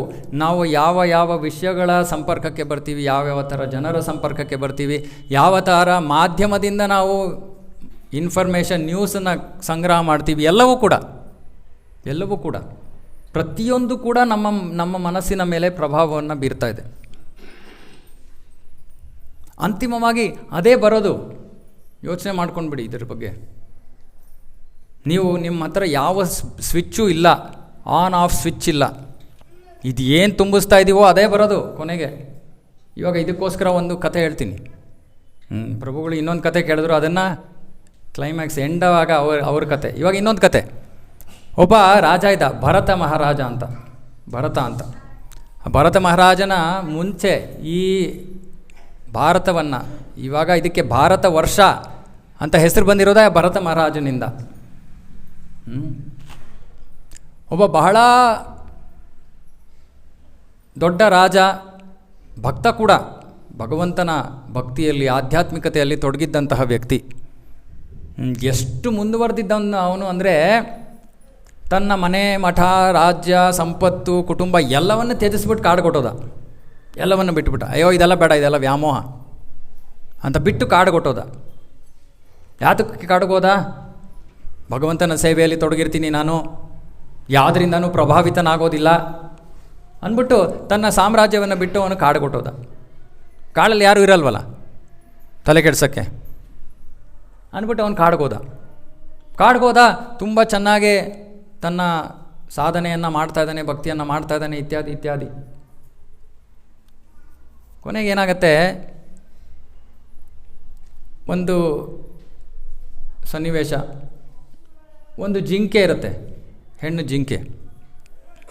ಆ ಹೆಣ್ಣು ಜಿಂಕೆ ಗರ್ಭಿಣಿ ಆಗಿರುತ್ತೆ. ಗರ್ಭಿಣಿ ಆಗಿದ್ದು ಅವನು ಎಲ್ಲಿ, ಅವನ ಮನೆ ಗುಡಿಸಲು ಎಲ್ಲಿತ್ತು ಅದರ ಹತ್ತಿರ ಒಂದು ನೀರು, ನದಿ ಥರ ಏನೋ ನೀರು ಹರಿತಾ ಇತ್ತು. ಸೊ ಹಾಗಾಗಿ ಪಾಪ ಒಂದು ಜಿಂಕೆ ಅಲ್ಲಿ ನೀರು ಕುಡಿಯೋಕ್ಕೆ ಬಂತು. ಅಷ್ಟರೊಳಗಡೆ ಅದು ನೀರು ಕುಡಿತಾ ಇದೆ, ಅಷ್ಟರೊಳಗೆ ಒಂದು ಸಿಂಹದ ಜೋರಾದ ಗರ್ಜನೆ. ಪಾಪ ಆ ಜಿಂಕೆಗೆ ಸಹಜವಾಗಿ ಭಯವಾಗುತ್ತೆ. ಎಷ್ಟು ಭಯವಾಗುತ್ತೆ ಅಂದರೆ ಅದಕ್ಕೆ ಪಾಪ ಹೊಟ್ಟೆಯಲ್ಲಿ ಮಗು ಬೇರೆ ಇದೆ. ಆ ಭಯವನ್ನು ತಡ್ಕೊಳಕ್ಕಾಗದೆ ಏನು ಮಾಡ್ತು, ಆ ಜಿಂಕೆ ಒಂದು ನದಿ ಥರ, ಅಂದರೆ ನದಿಯಲ್ಲ, ಸ್ವಲ್ಪ ಚಿಕ್ಕ ಜರಿ ಅಂತ ಹೇಳ್ಬೋದು, ಅದನ್ನು ದಾಟಕ್ಕೆ ಪ್ರಯತ್ನ ಮಾಡುತ್ತೆ. ಆ ಕಡೆ ಹೊಟ್ಟೋಗ್ಬಿಡೋಣ, ಈ ಕಡೆಯಿಂದ ಬರ್ತಾ ಇದೆ, ಈ ಕಡೆಯಿಂದ ಸಿಂಹ ಬರ್ಬೋದು, ಆ ಕಡೆ ಹೋದರೆ ನಾನು ಸುರಕ್ಷಿತವಾಗಿ ಹೋಗ್ತೀನಿ ಅಂದ್ಬಿಟ್ಟು ಆ ಜಿಂಕೆ, ಹೆಣ್ಣು ಜಿಂಕೆ ಏನು ಮಾಡುತ್ತೆ, ಈ ಕಡೆಯಿಂದ ಆ ಕಡೆ ಧುಮ್ಕಕ್ಕೆ ಪ್ರಯತ್ನ ಮಾಡುತ್ತೆ. ಧುಮ್ಕಕ್ಕಾಗಲ್ಲ. ಆದರೆ ಆ ಭಯದಲ್ಲಿ ಏನಾಗತ್ತೆ, ಮಗುಗೆ ಜನ್ಮ ಕೊಟ್ಬಿಡುತ್ತೆ. ಆಮೇಲೆ ಅದು ಪಾಪ ನೀರಲ್ಲಿ ಬಿದ್ದು ಸತ್ತೋಗ್ಬಿಡುತ್ತೆ. ಇವಾಗ ಮಗುಗೆ ಜನ್ಮ ಕೊಟ್ಬಿಟ್ಟಿದೆ, ಆ ಪಾಪ ಚಿಕ್ಕ ಜಿಂಕೆ ಮರಿ ನೀರಲ್ಲಿ ಕೊಚ್ಕೊಂಡು ಹೋಗ್ತಾ ಇದೆ. ಭರತ ಮಹಾರಾಜ ನೋಡ್ತಾ ಇದ್ದಾನೆ, ಅಯ್ಯೋ ಪಾಪ ಅಮಾಯಕ ಜೀವಿ, ಪಾಪ ಪ್ರಾಣ ಕಳ್ಕೊಂಬಿಡುತ್ತೆ ಅಂದ್ಬಿಟ್ಟು ಏನು ಮಾಡ್ತಾನೆ, ಅವನು ನೀರಲ್ಲಿ ಧುಮುಕಿ ಆ ಜಿಂಕೆ ಮರಿಯನ್ನು ಕಾಪಾಡಿಬಿಡ್ತಾನೆ. ಇವಾಗ ಜಿಂಕೆ ಮರಿ ತಂದೆ ಯಾರೂ ಗೊತ್ತಿಲ್ಲ, ತಾಯಿ ಪಾಪ ಹೊಟ್ಟೋದ್ಲು, ಯಾರೂ ಇಲ್ಲ ನೋಡ್ಕೊಳ್ಳೋಕ್ಕೆ.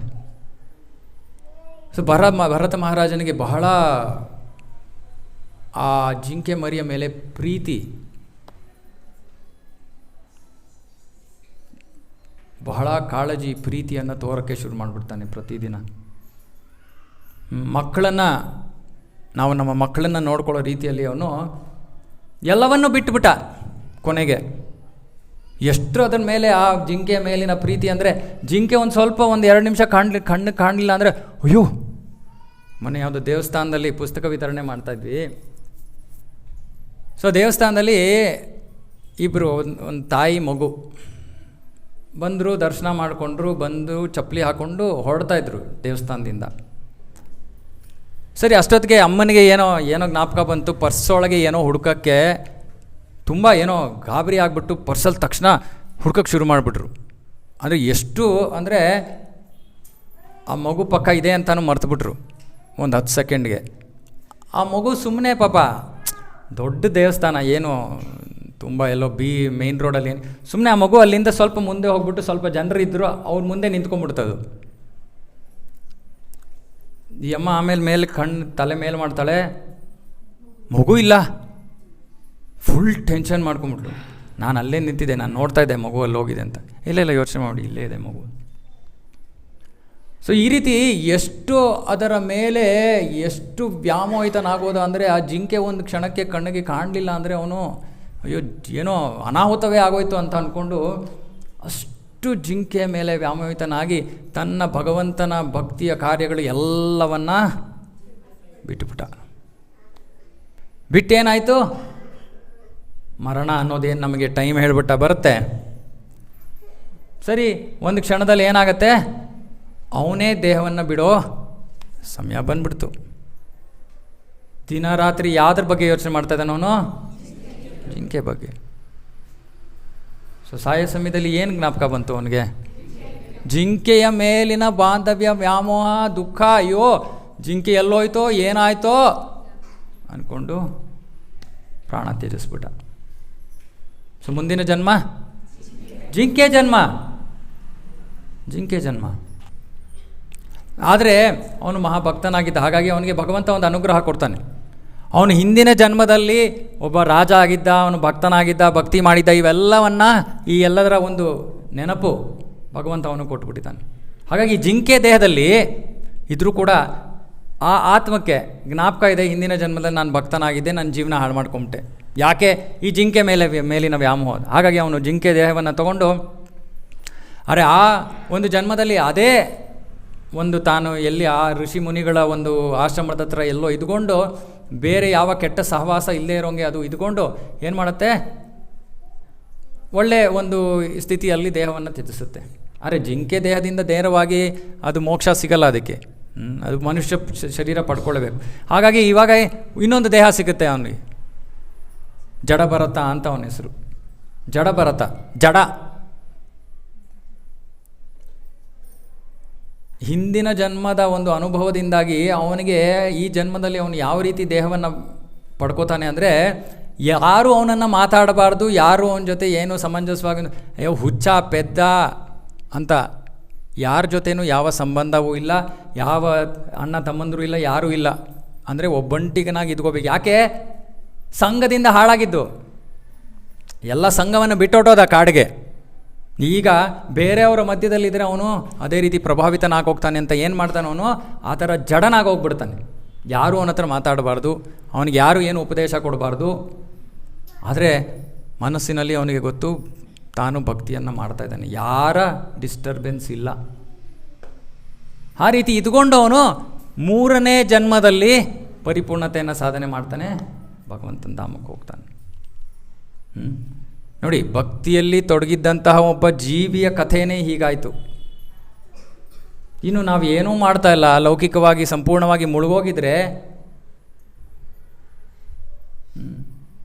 ಸೊ ಹಾಗಾಗಿ ನಮ್ಮ ಜೀವನ, ನಾವು ಜೀವಂತವಾಗಿರೋದು.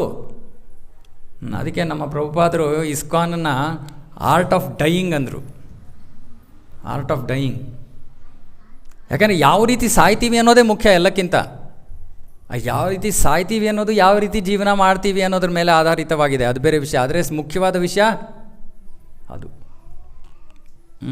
ಸೊ ಹಾಗಾಗಿ ನಾವು ತಿಳ್ಕೋಬೇಕು, ಈ ದೇಹವನ್ನು ಬಿಡ್ತೀವಿ ಅದೆಲ್ಲ ಏನೂ ಸಮಸ್ಯೆ ಇಲ್ಲ, ದೊಡ್ಡ ಪ್ರಾಬ್ಲಮ್ಮೇ ಅಲ್ಲ. ಪ್ರಾಬ್ಲಮ್ ಇದು ಸಾಯೋ ಸಮಯದಲ್ಲಿ ಏನು ಯೋಚನೆ ಮಾಡ್ತೀವಿ ಅನ್ನೋದು ಪ್ರಾಬ್ಲಮ್. ಅದನ್ನು ಯಾರೂ ಏನು ಮ್ಯಾಜಿಕ್ ಮಾಡೋಕ್ಕಾಗಲ್ಲ, ಯಾವ ಇನ್ಫ್ಲುಯೆನ್ಸು ಮಾಡೋಕ್ಕಾಗಲ್ಲ. ಒಂದು ನಿಮಿಷ ಸರಿ ಬರ್ತೀನಿ. ಓಕೆ, ಹಾಗಾಗಿ ನಾವೇನು ಮಾಡಬೇಕು? ಭಗವಂತನ ಆಶ್ರಯವನ್ನು ತಗೋಬೇಕು. ಇವಾಗ 2 ಕಥೆಗಳು ಸಂತೋಷವಾಗಿ ಕೊನೆ ಮಾಡೋಣ ಕ್ಲಾಸ್ನ. ಮೊದಲು ನಾನು ಶಾಸ್ತ್ರದ ವಿಷಯ ಹೇಳೋ ಅಥವಾ ನನ್ನ ಜೀವನದ ಅನುಭವ ಹೇಳೋ?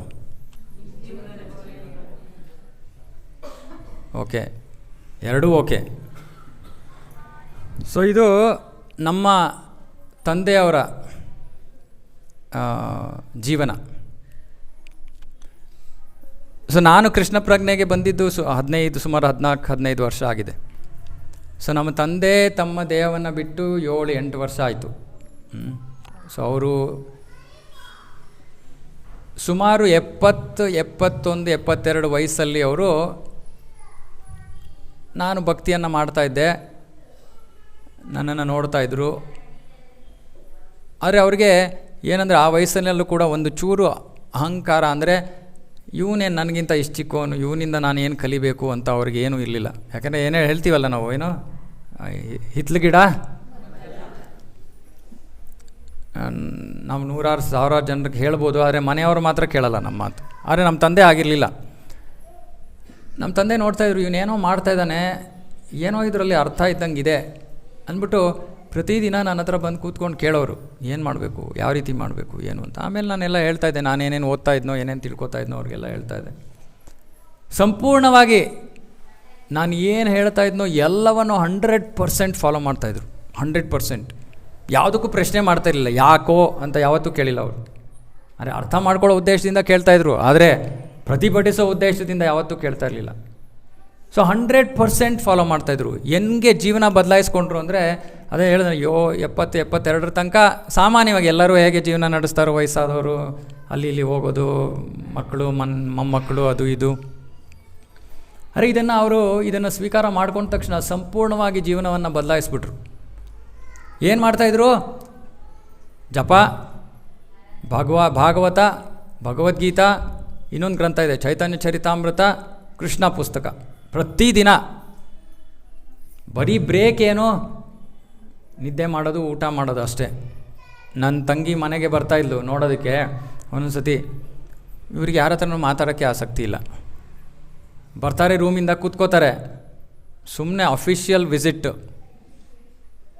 5 ನಿಮಿಷ ಕೂತ್ಕೋತಾರೆ. ಚೆನ್ನಾಗಿದೆಯಲ್ಲ, ಚೆನ್ನಾಗಿದೆಯಾ ಎಲ್ಲ ಮಾತಾಡ್ತಾ ಇರ್ತಾರಲ್ಲ, ಸುಮ್ಮನೆ ಅಂತ ಅವ್ರ ಪಾಡ್ಗವ್ರು ಎಸ್ಕೇಪು ಅಲ್ಲಿಂದ. ಮತ್ತೆ ರೂಮಲ್ಲಿ ಕೂತ್ಕೊಂಡು ಇದೇ ಕೆಲಸ. ಇನ್ನೇನು ಮಾಡಲಿಲ್ಲ ಅವರು 5-6 ವರ್ಷ. ಇನ್ನೇನು ಮಾಡಲಿಲ್ಲ. ಇನ್ನೇನಂದರೆ ಏನೂ ಮಾಡಲಿಲ್ಲ. ನಿಜವಾಗ್ಲೂ ಅವ್ರಿಗೆ ಆ್ಯಕ್ಚುಲಿ ಕಾಲು ತೊಂದರೆ ಇತ್ತು, ಆಪ್ರೇಷನ್ ಆಗಿತ್ತು ತುಂಬ ಚಿಕ್ಕ ವಯಸ್ಸಿನಲ್ಲಿ. ನಟ್ಟು ಬೋಲ್ಟ್ ಹಾಕಿದ್ರು, ಆಮೇಲೆ ಅದೆಲ್ಲ ತುಂಬ ಲೂಸ್ ಆಗೋಗಿತ್ತು. ತಿರ್ಗಾ ಆಪ್ರೇಟ್ ಮಾಡೋಕ್ಕಾಗಲ್ಲ ಅಂದರು.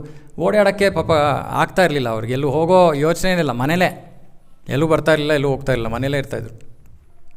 ಆದರೆ ಇಷ್ಟೇ ಕೆಲಸ, ಮಲ್ಕೊಳ್ಳೋದು, ಹೇಳೋದು, ಎದಾದ್ಮೇಲಿಂದ ತಿರ್ಗಾ ಮಲ್ಕೊಳ್ಳೋ ತನಕ ಇದೇ ಕೆಲಸ. ಇನ್ನೇನೂ ಇಲ್ಲ. ಟಿ ವಿ ಇಲ್ಲ, ಏನಿಲ್ಲ, ಎಂಥದ್ದೂ ಇಲ್ಲ. ಮೊಬೈಲ್ ಫೋನ್ ಇಲ್ಲ, ಏನಿಲ್ಲ. ಸುಮ್ಮನೆ ಜಪ ಮಾಡೋದು, ಪುಸ್ತಕ ಓದೋದು, ಜಪ ಮಾಡೋದು, ಪುಸ್ತಕ ಓದೋದು, ಲೆಕ್ಚರ್ ಕೇಳೋದು, ಇಷ್ಟೇ. ಸುಮಾರು 5-6 ವರ್ಷ ಹೀಗೆ ಮಾಡ್ಕೊಂಡು ತುಂಬ ಅಂದರೆ ತುಂಬ ಸಂತೋಷ. ಅಂದರೆ ಸಂಪೂರ್ಣ ನಮ್ಮ ತಂದೆ ಅಂದರೆ ನಡ್ಕ, ಎಲ್ಲರಿಗೂ ಕೋಪ. ಅಂದರೆ ಹಂಗೆ ದೊಡ್ಡವರು ಎಲ್ಲರೂ ಮನೆಯಲ್ಲಿ ಹಿರಿಯರು ಎಲ್ಲ ಅಂದರೆ ಏನು ಸಂಪೂರ್ಣ 5 ವರ್ಷದಲ್ಲಿ ಅವ್ರು ಏನು ಅಂತಲೇ ಯಾರಿಗೂ ಗೊತ್ತಾಗದೇ ಇರೋ ಹಂಗೆ ಎಲ್ಲ ಬದಲಾಗೋಯ್ತು ಸಂಪೂರ್ಣವಾಗಿ ವ್ಯಕ್ತಿತ್ವ. ಸೊ ಆಮೇಲೆ ಆಯ್ತು, ಇವೆಲ್ಲ ನಡೀತಿರುವಾಗ ಭೌತಿಕ ಈ ಶರೀರವನ್ನು ಬಿಡೋ ಒಂದು ಸಮಯನೂ ಬರುತ್ತಲ್ವ, ಅದು ಬಂತು. ಪಾಪ ಅವ್ರಿಗೆ ಆಸ್ತಮಾ ಇತ್ತು. ಆಸ್ತಮಾ ಈಗ ಚಳಿ ಎಲ್ಲ ಆದ್ಬಿಟ್ರೆ ತುಂಬ ಇದೇ ಟೈಮಲ್ಲಿ, ಜಾನ್ವರಿನಲ್ಲಿ 7 ವರ್ಷದಿಂದ ತುಂಬ ಕಷ್ಟ, ತುಂಬ ಕೆಮ್ಮು, ಅದು ಇದು ಆಸ್ತಮಾ ಎಲ್ಲ ಶುರು ಆಗೋಯ್ತು. ಸರಿ ಅಂತ ಹಾಸ್ಪಿಟ್ಲಿಗೆ ಕರ್ಕೊಂಡು ಹೋದ್ವಿ. ಡಾಕ್ಟ್ರು ಮೆಡಿಸಿನ್ ಕೊಟ್ವಿ, ಏನೂ ವರ್ಕ್ ಆಗಲಿಲ್ಲ. ಕೊನೆಗೆ ಅವರು ಯಾರು ಟ್ರೀಟ್ ಮಾಡ್ತಾಯಿದ್ರು, ಡಾಕ್ಟ್ರ್ ಹೇಳಿದ್ರಿಲ್ಲ ಅಡ್ಮಿಟ್ ಮಾಡ್ಕೋಬೇಕು. ಸರಿ, ಅಡ್ಮಿಟ್ ಮಾಡ್ಕೊಂಡಿದ್ದೀವಿ. ಹಾಸ್ಪಿಟ್ಲಲ್ಲಿದ್ದಾರೆ, ಔಷಧಿ ಕೊಡ್ತಾಯಿದ್ದಾರೆ, ಏನೂ ಪ್ರಯೋಜನ ಆಗ್ತಾಯಿಲ್ಲ. ನಾನು ಹಾಸ್ಪಿಟ್ಲಲ್ಲಿ ಇರ್ತಾಯಿದ್ದೀನಿ, ಜೊತೆಗಿದ್ದೆ. ರೂಮಲ್ಲಿ ಮಲಗಿದ್ದಾರೆ, ಕಂಟಿನ್ಯೂಸ್ಸು ಬ್ರೇಕ್ ಇಲ್ಲದೆ ಕೆಮ್ತಾ ಇದ್ದಾರೆ. ಕಂಟಿನ್ಯೂಸ್ ಆಗಿ ಕೆಮ್ತಾ ಇದ್ದಾರೆ. ಮಧ್ಯರಾತ್ರಿ ಬೆಳಗ್ಗೆ 3 ಗಂಟೆ ಬೆಳಗಿನ ಜಾವ ಕೆಮ್ತಾ ಇದ್ದಾರೆ. ನಾನು ಎದ್ದೆ, ಅಪ್ಪ ಏನಪ್ಪ ತುಂಬ ಕೆಮ್ತಾ ಇದ್ದೀರಲ್ಲ ಅಂತ. ನನಗೆ ಕೃಷ್ಣ ಪುಸ್ತಕದಿಂದ ಲೀಲೆ ಹೇಳ್ತಾ ಇದ್ದಾರೆ, ಅದು ಕೃಷ್ಣಂದು ಕೆಮ್ಮು. ನನಗೆ ನೋಡೋಕ್ಕಾಗ್ತಾಯಿಲ್ಲ ಅವರು ಅಷ್ಟು. ಅಂದರೆ ಮಾತಾಡೋಕ್ಕೆ ಎಲ್ಲಿಂದ ಸಾಧ್ಯ ಆಗ್ತಾಯಿದೆ ಅಂತಲೇ ಗೊತ್ತಿಲ್ಲ. ಅರೆ ಮಧ್ಯ ಯಾವುದಕ್ಕೆ ಜ್ಞಾಪಕ ಇದೆಯಲ್ಲ ನಿನಗೆ ಇದು ಅಂತ ನನ್ನ ಕಥೆ ಹೇಳ್ತಾ ಇದ್ದಾರೆ ಹಾಸ್ಪಿಟ್ಲಲ್ಲಿ ಕೆಮ್ಕೊಂಡು. ನಾನು ಹೇಳಿದೆ, ಅಪ್ಪ ಇರಿ 1 ನಿಮಿಷ, ಸ್ವಲ್ಪ ಕೆಮ್ಮನಿಲ್ಲಿ, ಆಮೇಲೆ ಮಾತಾಡೋಣ, ನಾನು ಎಚ್ಚರವಾಗಿದ್ದೀನಿ ಇವಾಗ ಅಂತ. ಇಲ್ಲ, ಕೇಳಲಿಲ್ಲ. ಸರಿ, ಕೆಮ್ತಾನೆ ಇದ್ದಾರೆ. ಸರಿ, ಆಮೇಲೆ ನರ್ಸಿಗೆ ಹೇಳಿದೆ, ನೋಡಿಮ್ಮ ತುಂಬ ಒದ್ದಾಡ್ತಾ ಇದ್ದಾರೆ, ಡಾಕ್ಟ್ರ್ ಕೇಳಿ ಅಂತ. ಇಲ್ಲ, ಸರಿ, ICU ಕರ್ಕೊಂಡು ಹೋಗ್ಬೇಡ ಅಂತ ICU ಕರ್ಕೊಂಡೋದ್ರು. ಆಮೇಲೆ ಲಂಗ್ಸು ತುಂಬಾ ಹದಗೆಟ್ಟೋಗಿತ್ತು, ಕೆಲಸನೇ ಮಾಡ್ತಾಯಿಲ್ಲ, ಉಸಿರಾಟ ಬೇಕಲ್ಲ. ಸೊ ಅವ್ರು ಏನು ಮಾಡಿದ್ರು, ನೀವೆಲ್ಲ ವೆಂಟಿಲೇಟರ್ ಅಂತ ಕೇಳಿರ್ತೀರ, ಇದು ಇನ್ನೊಂದು ಮೆಷಿನ್, ಬೈಪ್ಯಾಪ್ ಅಂತ. ನರಕಲೋಕ ಇಲ್ಲಿ ಅಂದರೆ ಈ ಬೈಪ್ಯಾಪ್ ಹಾಕಿದ್ರೆ ನರಕಲೋಕ ಏನು ಅನ್ನೋದು ಅನುಭವ ಆಗ್ಬಿಡುತ್ತೆ. ಆ ಬೈಪ್ಯಾಪ್ ಅಂದರೆ ಏನು ಅಂದರೆ, ಲಂಗ್ಸು ಸ್ವಲ್ಪನೂ ಕೆಲಸ ಮಾಡೋಕ್ಕೆ ಶಕ್ತಿ ಇಲ್ಲ, ಆದರೆ ಗಾಳಿ ಅನ್ನೋದು ಒತ್ತಾಯಪೂರ್ವಕವಾಗಿ ಒಳಗೆ ಹಾಕತ್ತೆ, ದೇಹದೊಳಗಡೆ ಪುಷ್ ಮಾಡುತ್ತೆ ಗಾಳಿನ. ಪಾಪ ಅವ್ರು ಹಾಕ್ಕೊಂಡು ಒಂದು ಸ್ವಲ್ಪ ಸಮಯದಲ್ಲೇ ಅವರ ಕಷ್ಟವನ್ನು ನೋಡೋಕ್ಕಾಗಲಿಲ್ಲ. ನನಗೆ ಏನು ಮಾಡೋದು, ಬೇರೆ ಮಾರ್ಗ ಇಲ್ಲ ಅಂತಾರೆ ಡಾಕ್ಟ್ರು. ಹೆಂಗೆ ಈ ರೀತಿ ಕಷ್ಟದಲ್ಲಿ ಬಿಡೋದು? ಸರಿ, ಅಷ್ಟೊತ್ತಿಗೆ ನನಗೆ ತಕ್ಷಣ ಏನೋ ಯೋಚನೆ ಬಂತು, ಸರಿ ಇನ್ನೇನು ಇವ್ರದ್ದು ತುಂಬಾ ಸಿಚುವೇಶನ್ ಇದಾಗ್ತಾಯಿದೆ, ಏನಾದರೂ ಅವರನ್ನು ನಮ್ಮ ಆಧ್ಯಾತ್ಮಿಕ ಗುರುಗಳಿದ್ದಾರೆ, ಅವ್ರ ಹತ್ರ ಮಾತಾಡಿಸಿ ಅವರು ಏನಾದರೂ ಇವರಿಗೆ ದೀಕ್ಷೆಯನ್ನು ಕೊಟ್ಟು ಅವರನ್ನು ಸ್ವೀಕಾರ ಮಾಡಿಕೊಂಡ್ರೆ ಅವರ ಭವಿಷ್ಯ ಸುರಕ್ಷಿತವಾಗಿರುತ್ತೆ ಅಂದ್ಬಿಟ್ಟು ನಾನು ಹೆಂಗೋ ನಮ್ಮ ಗುರುಗಳಿಗೆ ಕಾಲ್ ಮಾಡಿದೆ. ಸಾಮಾನ್ಯವಾಗಿ ಅವರು ಯಾವ ಫೋನನ್ನು ಏನೂ ತೊಗೊಳೋದಿಲ್ಲ, ಏನೋ ಭಗವಂತನ ಕೃಪೆ. ಅವರು ಸೆಕ್ರೆಟ್ರಿ ಹತ್ರ ಹಿಂಗೆ ಹೇಳಿದೆ ಇಂಥ ಸನ್ನಿವೇಶ ಅಂತ, ಸರಿ ಮಾತಾಡ್ತೀನಿ ಅಂತ ನಮ್ಮ ಗುರುಗಳು ಮಾತಾಡಿದ್ರು. ನನ್ನ ಹತ್ರ ಮಾತಾಡಿದ್ರು, ನನ್ನ ಹತ್ರ ಹೇಳಿದ್ರು, ನೀನು ಯಾಕಪ್ಪ ತಂದೆ ಅವ್ರನ್ನ ಹಾಸ್ಪಿಟ್ಲಲ್ಲಿ ಇಟ್ಟಿದ್ಯಾ, ಎಲ್ಲ ಪೈಪು ವೈರ್ಗಳ ನಡುವೆ, ಮನೆ ಕರ್ಕೊಂಡು ಹೋಗು. ನಾನು ಹೇಳಿದೆ ಈ ರೀತಿ ತುಂಬ ಕಷ್ಟಪಡ್ತಾ ಇದ್ದಾರೆ, ಗೊತ್ತಿಲ್ಲ ಎಷ್ಟು ದಿನ ಇರ್ತಾರೋ ಏನೋ, ಮನೆ ಕರ್ಕೊಂಡು ಹೋಗು. ಸರಿ ನಾನು ನಿಮ್ಮ ತಂದೆ ಹತ್ರ ಮಾತಾಡ್ತೀನಿ ಅಂದರು. ಆಮೇಲೆ ನಾನು ತಂದೆಗೆ ಫೋನ್ ಕೊಟ್ಟೆ. ICUನಲ್ಲಿ ನಾರ್ಮಲಿ ಬಿಡಲ್ಲ ಇವೆಲ್ಲ, ರಿಕ್ವೆಸ್ಟ್ ಮಾಡ್ಕೊಂಡು ಹೆಂಗೆ ನಮ್ಮ ಗುರುಗಳು ಮಾತಾಡ್ತಾ ಇದ್ದಾರೆ. ಅದು ಒಂದು ಕಷ್ಟ ಒದ್ದಾಡ್ತಾ ಇದ್ದಾರೆ ನಮ್ಮಪ್ಪಂಗೆ ಹೇಳಿದೆ, ಅಪ್ಪ ಗುರು ಮಹಾರಾಜರು ಮಾತಾಡ್ತಾ ಇದ್ದಾರೆ ಅಂತ. ಫುಲ್ ಫೋಕಸ್, ಕೆಮ್ಮು ಗಿಮ್ಮು ಏನಾಗ್ತಾಯಿದೆ ಏನು ಗೊತ್ತಿಲ್ಲ, ಪೂರ್ತಿ ಕೇಳಿಸ್ಕೋತಾ ಇದ್ದಾರೆ, ಒಂದೊಂದು ಪದಾನು ಏನು ಬರ್ತಾಯಿದೆ ಅವ್ರ ಬಾಯಿಂದ ಕೇಳಿಸ್ಕೋತಾ ಇದ್ದಾರೆ. ನಮ್ಮ ಗುರುಗಳು ಅವ್ರಿಗೆ ಹೇಳಿದ್ದು, ನೀವು ಯಾಕೆ ಇಲ್ಲಿ ಹಾಸ್ಪಿಟ್ಲಲ್ಲಿ ಇರ್ತೀರಾ, ಮನೆಗೆ ಹೋಗಿ ಮನೆಯಲ್ಲೇ ಪ್ರೀತಿ ಪಾತ್ರರ ಜೊತೆ ಇರಿ, ಯಾಕೆ ಇಲ್ಲಿರಬೇಕು. ಆಮೇಲೆ ಹೀಗೆ ಪ್ರಹ್ಲಾದ ಮಹಾರಾಜನ ಬಗ್ಗೆ ಏನೋ ಒಂದು ಭಾಗವತದಿಂದ ಏನೋ ಒಂದು ಸನ್ನಿವೇಶವನ್ನು ಹೇಳಿ ಏನೋ ಒಂದು ಮಾತಾಡಿದ್ರು, ಒಂದು 20-30 ಸೆಕೆಂಡ್. ಆ ಗಾಬರಿಯಲ್ಲಿ ನನಗೆ ಜ್ಞಾಪಕ ಇಲ್ಲ ಆ್ಯಕ್ಚುಲಿ ಏನು ಮಾತಾಯಿತು ಅಲ್ಲಿ ಅಂತ. ನಾನು ಎನಿವೆ ಅವರು ಮಾತಾಡಿದ್ದೇ ಶಾಸ್ತ್ರದಲ್ಲಿ ಹೇಳ್ತಾರೆ, ಯಸ್ಯ ಪ್ರಸಾದಾತ್ ಭಗವತ್ ಪ್ರಸಾದ, ಅಂದರೆ ಅವರ ಅನುಗ್ರಹ ಅವರಿಗೆ ಸಿಕ್ಕಿದೆ ಅಂತ ನನಗೆ ಸಂತೋಷ ಆಯಿತು. ಸರಿ ಫೋನ್ ತೊಗೊಂಡು ನಾನು ಏನೋ ಹೇಳ್ತಾ ಇದ್ದೀನಿ, ಅಪ್ಪ ಹಿಂಗೆ ಹೇಳಿದ್ರು ಗುರು, ಆದರೆ ಅವ್ರು ಎಷ್ಟು ಚೆನ್ನಾಗಿ ಕೇಳಿಸ್ಕೊಂಡಿದ್ದಾರೆ, ನಾನು ಕೇಳಿಸ್ಕೊಂಡಿದ್ದು ತಪ್ಪು ಅಂತ ಹೇಳ್ಬಿಟ್ಟಿಲ್ಲ, ಅದು ಹೇಳಲಿಲ್ಲ, ಇದನ್ನು ಹೇಳಿದ್ರು ಗುರು ಮಹಾರಾಜರು ಅಂತ. ಇಷ್ಟು ಹಾಸ್ಪಿಟ್ಲಲ್ಲಿ ಯೋಚನೆ ಮಾಡಿ, ಉಸಿರಾಡೋಕೆ ಆಗ್ತಾಯಿಲ್ಲ ವ್ಯಕ್ತಿ, ಯಾವುದೋ ಮಾತನ್ನು ಕೇಳಿಸ್ಕೊಂಡು ಕರೆಕ್ಟಾಗಿ ಅದು ಏನು ಹೇಳಿದರು ಅಂತ ಮತ್ತೆ ನನಗೆ ಸರಿ ಮಾಡಿ ನನ್ನ ತಿದ್ದಿ ಹೇಳ್ತಾ ಇದ್ದಾರೆ. ಕೇಳಿಬಿಟ್ರು ಅವ್ರು ಹೇಳಿದ್ದು ಮನೆಗೆ ಹೋಗಬೇಕು ಅಂತ. ಸರಿ ಜೋರಾಗಿ ICUಯಲ್ಲಿ ಕಿರಿಸ್ತಾ ಇದ್ದಾರೆ, ನನ್ನ ಹೆಸರು ನಾಗೇಶ ಅಂತ. ಬಾರೋ ಹೋಗೋಣ, ಮನೆಗೆ ಹೋಗೋಣ, ಬಾ ಕರ್ಕೊಂಡೋಗು, ಗುರು ಮಹಾರಾಜ್ ಹೇಳಿದ್ದಾರೆ. ನಾನು ಹೆಂಗೆ ಮಾಡೋದು, ಹಾಸ್ಪಿಟ್ಲಿಂದ ICUಯಿಂದ ಯಾರು ಕರ್ಕೊಂಡು ಹೋಗೋಕ್ಕಾತ, ಅಲ್ಲೇ ಉಳಿಯೋದು ಕಷ್ಟ ಅಂತ ಇದೆ. ಇವಾಗ ಇನ್ನು ಮನೆ ಕರ್ಕೊಂಡು ಹೋದ್ರೆ ಏನು ಕತೆ, ಇನ್ನು ನಮ್ಮ ಅಣ್ಣ ಇದ್ದಾನೆ, ನನ್ನ ತಂಗಿ ಇದ್ದಾರೆ, ನಮ್ಮ ಸಂಬಂಧಿಕರಿದ್ದಾರೆ, ನಮ್ಮ ತಾಯಿ ಇದ್ದಾರೆ, ಇವ್ರಿಗೆಲ್ಲ ಏನು ಎಕ್ಸ್ಪ್ಲನೇಷನ್ ಕೊಡಲಿ ನಾನು. ಗುರುಗಳು ನನಗೆ ಆದೇಶವನ್ನು ನೀಡಿದ್ರು, ಅವರ ಆದೇಶವನ್ನು ಪಾಲನೆ ಮಾಡದೇ ಇದ್ದರೆ ಅದು ನನ್ನ ಕಡೆಯಿಂದ ತಪ್ಪಾಗುತ್ತೆ, ಗುರುರ ಅವಜ್ಞೆ ಅಂತಾರೆ, ಇದು ಒಂದು ಅಪರಾಧ. ನಾನಿವಾಗ ಇಕ್ಕಟ್ಟಿನಲ್ಲಿ ಸಿಕ್ಕಾಕೊಂಬಿಟ್ಟೆ, ಏನು ಮಾಡೋದು, ಈ ಕಡೆ ಫ್ಯಾಮಿಲಿನವ್ರಿಗೆ ಏನು ಹೇಳೋದು, ಈ ಕಡೆ ಹಾಗೆ ಆದೇಶ ಬಂದ್ಬಿಟ್ಟಿದೆ ಕರ್ಕೊಂಡೋಗು ಮನೆಗೆ ಅಂತ. ಕೃಷ್ಣ ನಿನಗೆ ಬಿಟ್ಟಿದ್ದೀನಪ್ಪ, ನನಗೆ ಗೊತ್ತಿಲ್ಲ ಇದು ಹೆಂಗಾಗತ್ತೆ, ಏನು ಮಾಡುತ್ತೆ, ನೀನು ಏನು ಮಾಡ್ತೀಯೋ ಮಾಡ್ಕೊ. ಸೊ ಅಷ್ಟೊತ್ತಿಗೆ ಕರೆಕ್ಟಾಗೆ ನಮ್ಮ ಅಣ್ಣ ಆಸ್ಟ್ರೇಲಿಯಲ್ಲಿ ಇರ್ತಾನೆ, ಅವನು ಬಂದ.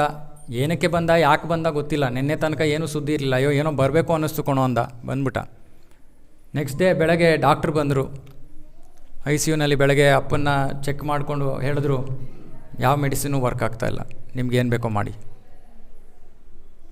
ನಂಗೆ ಫುಲ್ ಖುಷಿಯಾಗೋಯ್ತು. ಆಮೇಲೆ ನಮ್ಮ ಅಣ್ಣನ ಕೇಳಿದೆ, ಏನಪ್ಪ ಏನು ಮಾಡೋದು, ಹಿಂಗೆ ಹೇಳ್ತಾ ಇದ್ದಾರೆ ಡಾಕ್ಟ್ರು.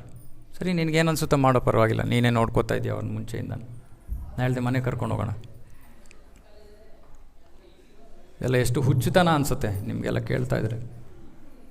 ಸರಿ ಮನೆ ಕರ್ಕೊಂಡು ಹೋಗೋಣ. ಸರಿ ಭಾನುವಾರ, ಆಕ್ಸಿಜನ್ ಬೇಕು ಅಂದರು, ನರ್ಸ್ ಬೇಕು ಅಂದರು, ಇನ್ನೊಂದೇನೋ ಮತ್ತೊಂದು.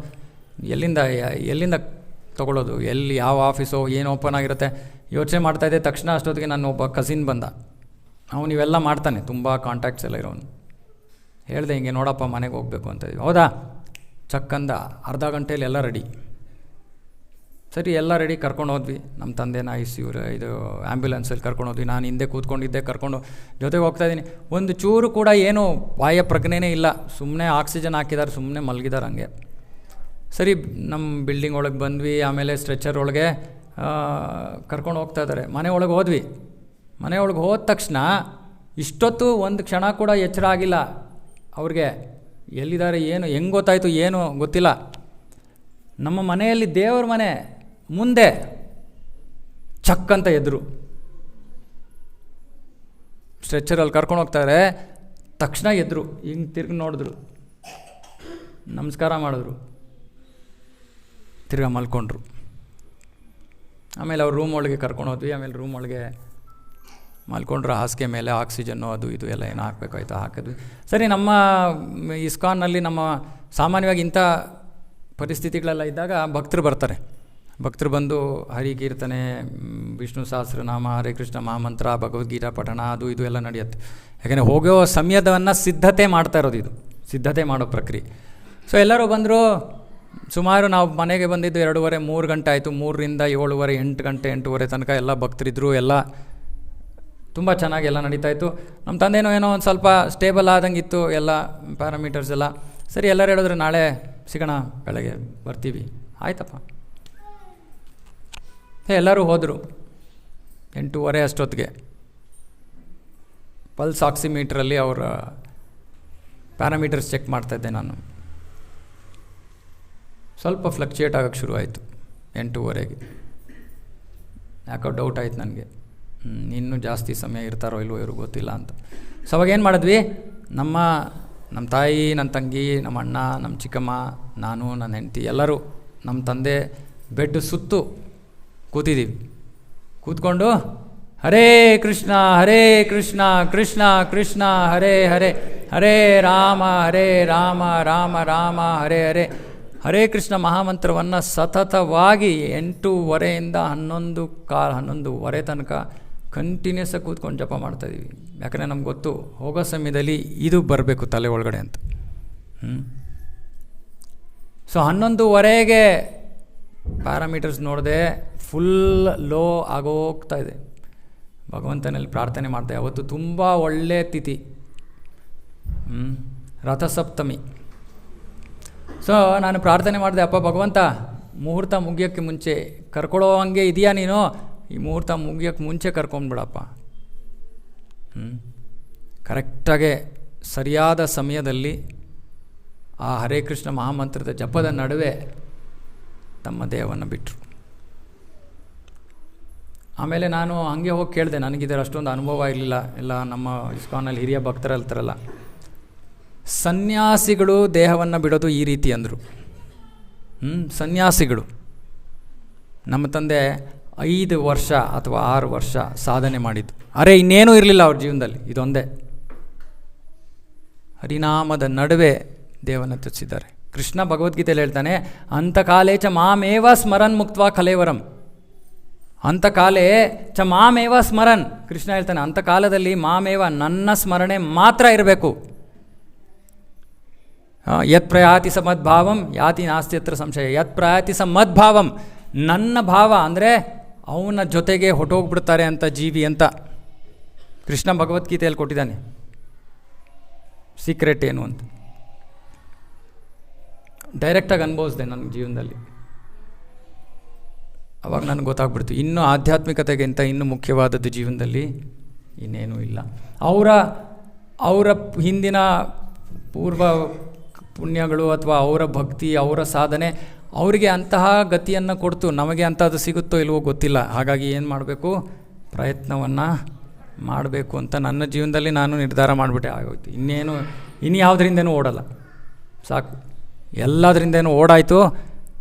ಆ ಯಾವ ಓಡೋದ್ರಿಂದನೂ ಏನೂ ಪ್ರಯೋಜನ ಇಲ್ಲ.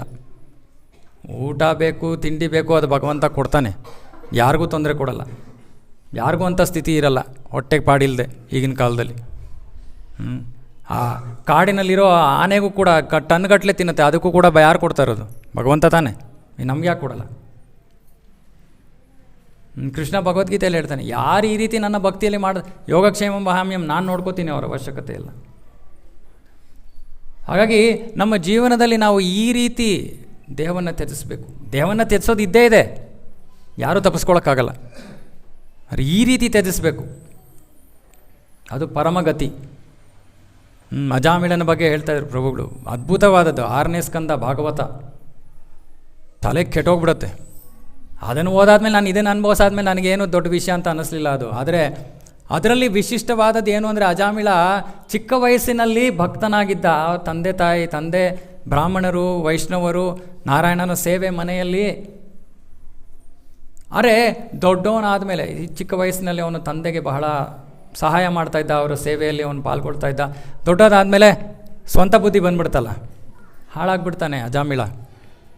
ಒಂದು ಸತಿ ಕಾಡಿನಲ್ಲಿ ಒಬ್ಬ ವೇಶ್ಯೆ ಮತ್ತು ಒಬ್ಬ ಶೂದ್ರ ಅವರ ಕಾರ್ಯಕಲಾಪಗಳನ್ನು ನೋಡಿಬಿಟ್ಟು ಅವನ ಮನಸ್ಸಿನಲ್ಲಿ ಕಾಮ ಬೀಜ ಜಾಗೃತವಾಗೋಗುತ್ತೆ.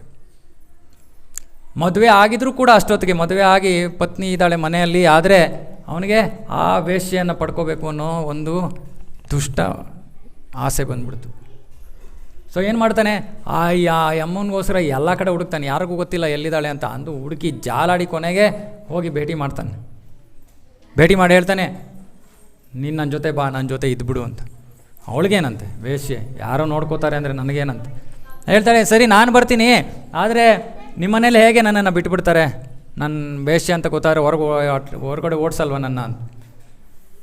ನೀನು ಬಾ, ನಾನು ನೋಡ್ಕೋತೀನಿ ಅವೆಲ್ಲ. ಸರಿ ಮನೆಗೆ ಬರ್ತಾನೆ. ಓ, ಇವಳು ನಮ್ಮನೆ ಕೆಲಸ ಮಾಡೋಕ್ಕೆ ಬಂದಿದ್ದಾಳೆ. ಅವಳ ರೀತಿ ನೀತಿಗಳೆಲ್ಲ ನೋಡಿದ್ರೆ ಮನೇಲಿ ಎಲ್ಲರಿಗೂ ಗೊತ್ತಾಯ್ತು ಇವಳು ಏನೋ ಅವಳು ಎಂಥವಳು ಅಂತವಳು. ಸರಿ ಇವನೇನು ಮಾಡ್ತಾನೆ, ಅಪ್ಪ ಅಮ್ಮನ್ನ, ಹೆಂಡ್ತಿ ಅಂತೂ ಪಾಪ ಇದನ್ನು ನೋಡಿ ನೋವು ತಡ್ಕೊಳಕ್ಕಾಗದೆ ವಾಪಸ್ ತಂದೆ ಮನೆಗೆ ಹೊಟ್ಟೋಗ್ಬಿಡ್ತಾಳೆ. ಅಪ್ಪ ಅಮ್ಮನೂ ಕೂಡ ಇವನು ಮನೆಯಿಂದ ಹೊರಗೆ ಹಾಕ್ಬಿಡ್ತಾನೆ. ಯಾಕೆ, ಅಡೆತಡೆ ಮಾಡ್ತಾ ಇದ್ದಾರಲ್ಲ ಇವನು ಮಾಡ್ತಾ ಇರೋ ಘನ ಕಾರ್ಯಕ್ಕೆ. ಸರಿ ಆಮೇಲೆ ವೇಶ್ಯೆಯ ಪಾಲನೆ, ಅವಳ ಪತಿಯಾಗಿ ಅಥವಾ ಆ ಸ್ಥಾನದಲ್ಲಿ ನಿಂತ್ಕೊಂಡು ಮನೆಯನ್ನು ನಡೆಸ್ತಾ ಇದ್ದಾನೆ. ಆ ವೇಶ್ಯೆಗೆ ಏನು ಆಸೆನ, ದುರಾಸೆ, ಇದು ಬೇಕು ಅದು ಬೇಕು ಇನ್ನೊಂದು ಬೇಕು ಮತ್ತೊಂದು ಬೇಕು, ಮಾಡಬಾರ್ದು ಕೆಲಸಗಳಲ್ಲೆಲ್ಲ ತೊಡಗ್ತಾನೆ ಹಣಕ್ಕೋಸ್ಕರ. ಸರಿ ತಪ್ಪು ಏನು ಪರಿಗಣನೆ ಇಲ್ಲದೆ ಸಂಪೂರ್ಣವಾಗಿ ಜೀವನವನ್ನು ಹಾಳು ಮಾಡ್ಕೊತಾನೆ. ಸುಮಾರು 80 ವಯಸ್ಸಿನಲ್ಲಿ ಆಸುಪಾಸಿನಲ್ಲಿ ಅವನು ಗಂಡು ಮಗುವಿಗೆ ಜನ್ಮ ಕೊಡ್ತಾನೆ. ಅವನ ಹೆಂಡತಿ 80 ವಯಸ್ಸು. ಇವನು ಚಿಕ್ಕ ವಯಸ್ಸಿನಲ್ಲಿ ಮಾಡಿದ್ದಂತಹ ಭಕ್ತಿಯ ಒಂದು ಸುಕೃತಿಯಿಂದಾಗಿ ಭಗವಂತ ಅವನಿಗೆ ಕರುಣೆ ತೋರಿ ಅವನು ಆ ಮಗನಿಗೆ ಏನಂತ ಹೆಸರಿಡ್ತಾನೆ, ನಾರಾಯಣ ಅಂತ ಹೆಸರಿಡ್ತಾನೆ. ಭಗವಂತ ನೋಡಿ ಎಷ್ಟು ಕರುಣಾಳು. ಯಾವಾಗಲೂ ಚಿಕ್ಕ ವಯಸ್ಸಿನಲ್ಲಿ ಅವ್ರ ತಂದೆಗೆ ಏನೋ ಸಹಾಯ ಮಾಡ್ತಾ ಇದ್ದ ಇವನು, ಅವನೇನು ಭಕ್ತಿ ಮಾಡಿದವನಲ್ಲ. ಅರೆ ಭಗವಂತ ಮರೆಯಲ್ಲ. ಓ ಹೌದು, ಇವನು ನನಗೆ ಹೂ ತಂದು ಕೊಡ್ತಾ ಇದ್ದ ಕಾಡಿನಿಂದ ನನ್ನ ಪೂಜೆಗೋಸ್ಕರ. ಸರಿ ಇವನು ಕೃಪೆ ಕೊಡೋಣ. ಏನು ಕೃಪೆ, ಮಗನ ಹೆಸರು ನಾರಾಯಣ. ಸರಿ ಆ ವಯಸ್ಸಿನಲ್ಲಿ ಅಷ್ಟು ಚಿಕ್ಕ ಮಗು ಇದ್ದರೆ ಸಹಜವಾಗಿ ಅದರ ಮೇಲೆ ಒಲವು. ನಾರಾಯಣ ಬಾರೋ, ನಾರಾಯಣ ಕೂತ್ಕೊಳ್ಳೋ, ನಾರಾಯಣ ಊಟ ಮಾಡೋ, ನಾರಾಯಣ ನಿದ್ದೆ ಮಾಡೋ, ನಾರಾಯಣ ನಾರಾಯಣ ನಾರಾಯಣ ನಾರಾಯಣ. ಸರಿ ಒಂದು ದಿನ ಏನಾಗುತ್ತೆ, ಹೀಗೆ ಸಮಯ ಆಯಿತು ಅಜಾಮಿಳಂದು. ಆ ಟೈಮಲ್ಲಿ ತುಂಬ ಕೆಮ್ಮು, ಅವನಿಗೂ ಕೆಮ್ಮು ಅಂದ್ಬಿಟ್ಟು ಹೆಂಡತಿ ಬೈತಾ ಇದ್ದಾಳೆ, ಹೋಗ್ರಿ ಸ್ವಲ್ಪ ಔಷಧಿ ತೊಗೊಂಡು ಬನ್ನಿರಿ. ಏನು ಸುಮ್ಮನೆ ಸತತವಾಗಿ ಕೆಮ್ತಾ ಇದ್ದೀರಲ್ಲ, ಏನು ಇದು ಮಾಡೋಕ್ಕಲ್ಲ, ಮನೇಲಿ ಏನು ಯಾರು ಇರಬೇಕೋ ಬೇಡವೋ, ವೇಶ್ಯೆಯನ್ನು ಮದುವೆ ಆಗಿದೆ ನೀನೇನು ಒಂದು ಕತೆ. ಸರಿ ಇಲ್ಲ ಬಿಡಂಬ, ನಾನು ಹೋಗಿ ಮಲ್ಕೋತೀನಿ ಅಂದ್ಬಿಟ್ಟು ಅವ್ನು ರೂಮಲ್ಲಿ ಹೋಗಿ ಮಲ್ಕೊಂಡಿದ್ದಾನೆ. 2 ನಿಮಿಷದಲ್ಲಿ ಏನೋ ಕನಸು ಕಾಣ್ತಾ ಇರೋಂಗೆ ಅವನಿಗೆ ಅನುಭವ. ಏನನ್ನು ನೋಡ್ತಾ ಇದ್ದಾನೆ, ಭಾಳ ಕುರೂಪಿಗಳಾಗಿರುವಂತಹ 3 ಜನ ಬಂದಿದ್ದಾರೆ. ಅವರನ್ನು ನೋಡೇ ಅವನಿಗೆ ಭಯ, ನಡಕ್ತಾ ಇದ್ದಾನೆ. ಯಾರು ಇವರು, ಯಾಕೆ ಬಂದಿದ್ದಾರೆ? ಭಯ ಆಗೋಯ್ತು. ತುಂಬ ಭಯವಾದಾಗ ನಮಗೆ ತುಂಬ ಪ್ರಿಯರಾಗಿರೋರ ಹೆಸರನ್ನು ಕೂಗ್ತೀವಿ ನಾವು. ಅವನಿಗೆ ಯಾರು ಪ್ರಿಯರಾಗಿದ್ದು? ಮಗು ನಾರಾಯಣ ಅವನಿಗೆ ಪ್ರಿಯವಾಗಿದ್ದು. ಸೊ ಅವನೇನು ಮಾಡ್ತಾನೆ, ಜೋರಾಗೆ ನಾರಾಯಣ ಬಾರೋ ಕಾಪಾಡೋ.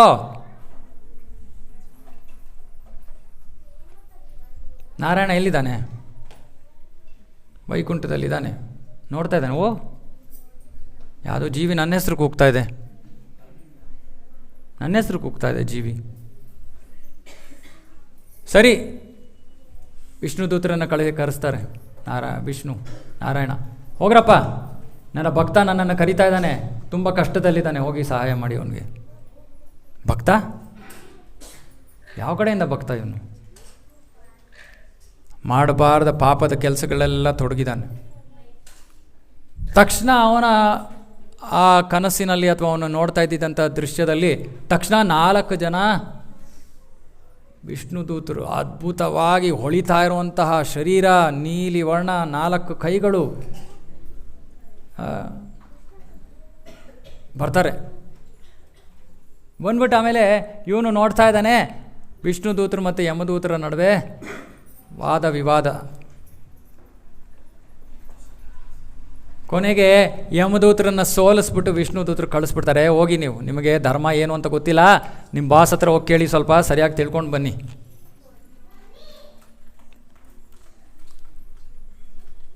ಸರಿ, ಇವನಿಗೆ ಗೊತ್ತಾಗತ್ತೆ, ಓ ಯಮದೂತರು ನನ್ನನ್ನು ಕರ್ಕೊಂಡು ಹೋಗ್ಬೇಕಾಯ್ತು, ಆದರೆ ಇವರು ಯಾರು ಅಂತ ಗೊತ್ತಿಲ್ಲ, ಯಾರೋ ಬಂದು ನನ್ನನ್ನು ಕಾಪಾಡಿಬಿಟ್ಟು ಯಾರಲ್ಲ. ಸರಿ, ನೀವು ಯಾರು ಏನು ಎತ್ತ ಅಂತ ಕೇಳೋದ್ರೊಳಗೆ ಅವರು ಗೊತ್ತಾಗತ್ತೆ, ಅವರು ಅದೃಶ್ಯರಾಗಿ ಹೋಗ್ತಾರೆ.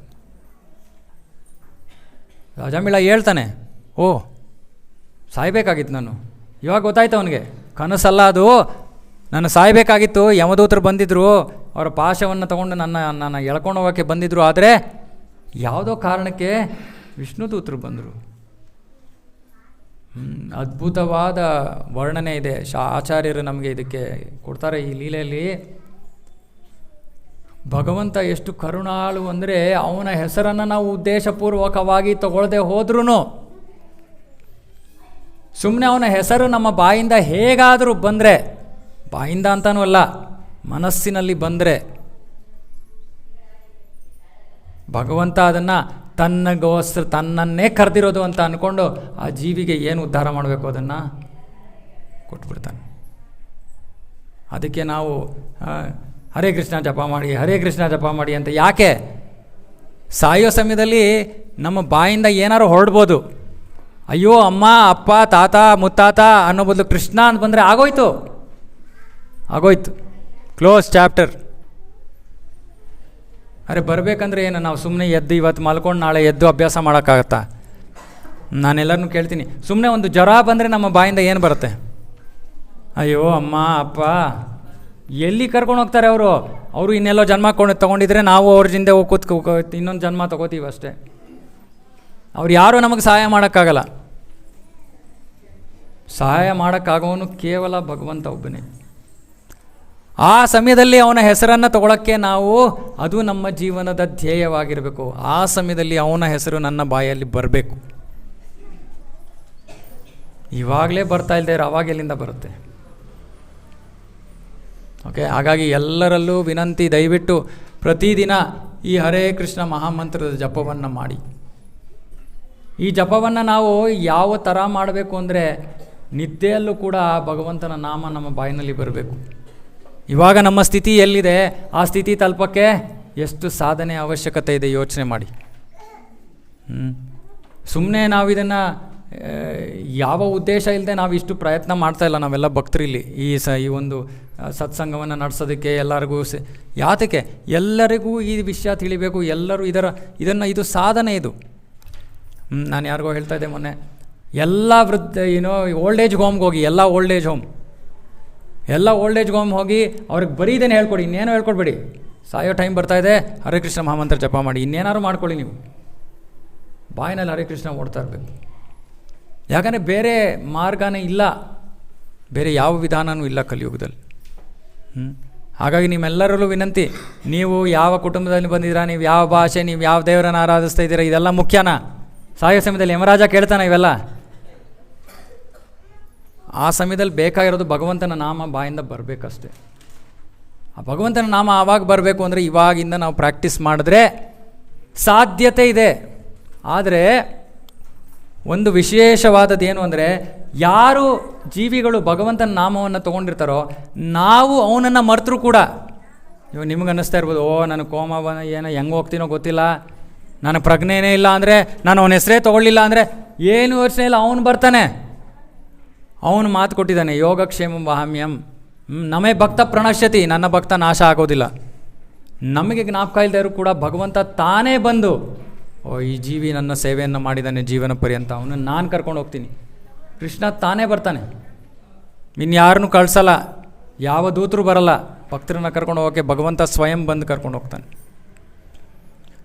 ಸೊ ನಿಮ್ಮ ನಿರ್ಧಾರ, ನೀವು ಯಾವ ರೀತಿ ದೇಹವನ್ನು ಬಿಡಬೇಕು, ಎಲ್ಲಿಗೆ ಹೋಗಬೇಕು, ಏನು ಮಾಡಬೇಕು. ನಮ್ಮ ಕೆಲಸ ನಿಮಗೆ ಮಾರ್ಗವನ್ನು ತೋರಿಸೋದು, ಮಾಡೋದು ಬಿಡೋದು ನಿಮ್ಮ ಕೈನಲ್ಲಿದೆ. ಶ್ರೀಮದ್ ಭಗವದ್ಗೀತಾ ಕಿ ಜಯ, ಜಗದ್ಗುರು ಶಿಲ ಪ್ರಭುಪಾದ ಕಿ ಜಯ, ಸಮವೇತ ಗೌರವ ಭಕ್ತರೊಂದಿಗೆ ಕಿ ಜಯ. ಯಾರಿಗಾರು ಏನಾದ್ರು ಪ್ರಶ್ನೆ ಇದ್ದರೆ ಕೇಳ್ಬೋದು.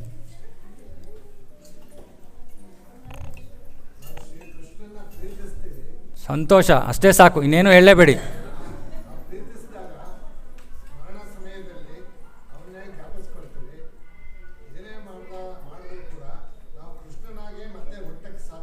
ಕೃಷ್ಣ ಆಗಬಾರ್ದು, ನಾವು ಕೃಷ್ಣ ಆಗಕ್ಕೆ ಸಾಧ್ಯ ಇಲ್ಲ. ಕೃಷ್ಣ ನಾವು ನರೇಂದ್ರ ಮೋದಿ ಬಗ್ಗೆ ಎಷ್ಟು ಯೋಚನೆ ಮಾಡಿದ್ರು ಕೂಡ ನಾವು ನರೇಂದ್ರ ಮೋದಿ ಆಗಕ್ಕಾಗಲ್ಲ. ದಯವಿಟ್ಟು ಸರಳವಾದ ಸತ್ಯ.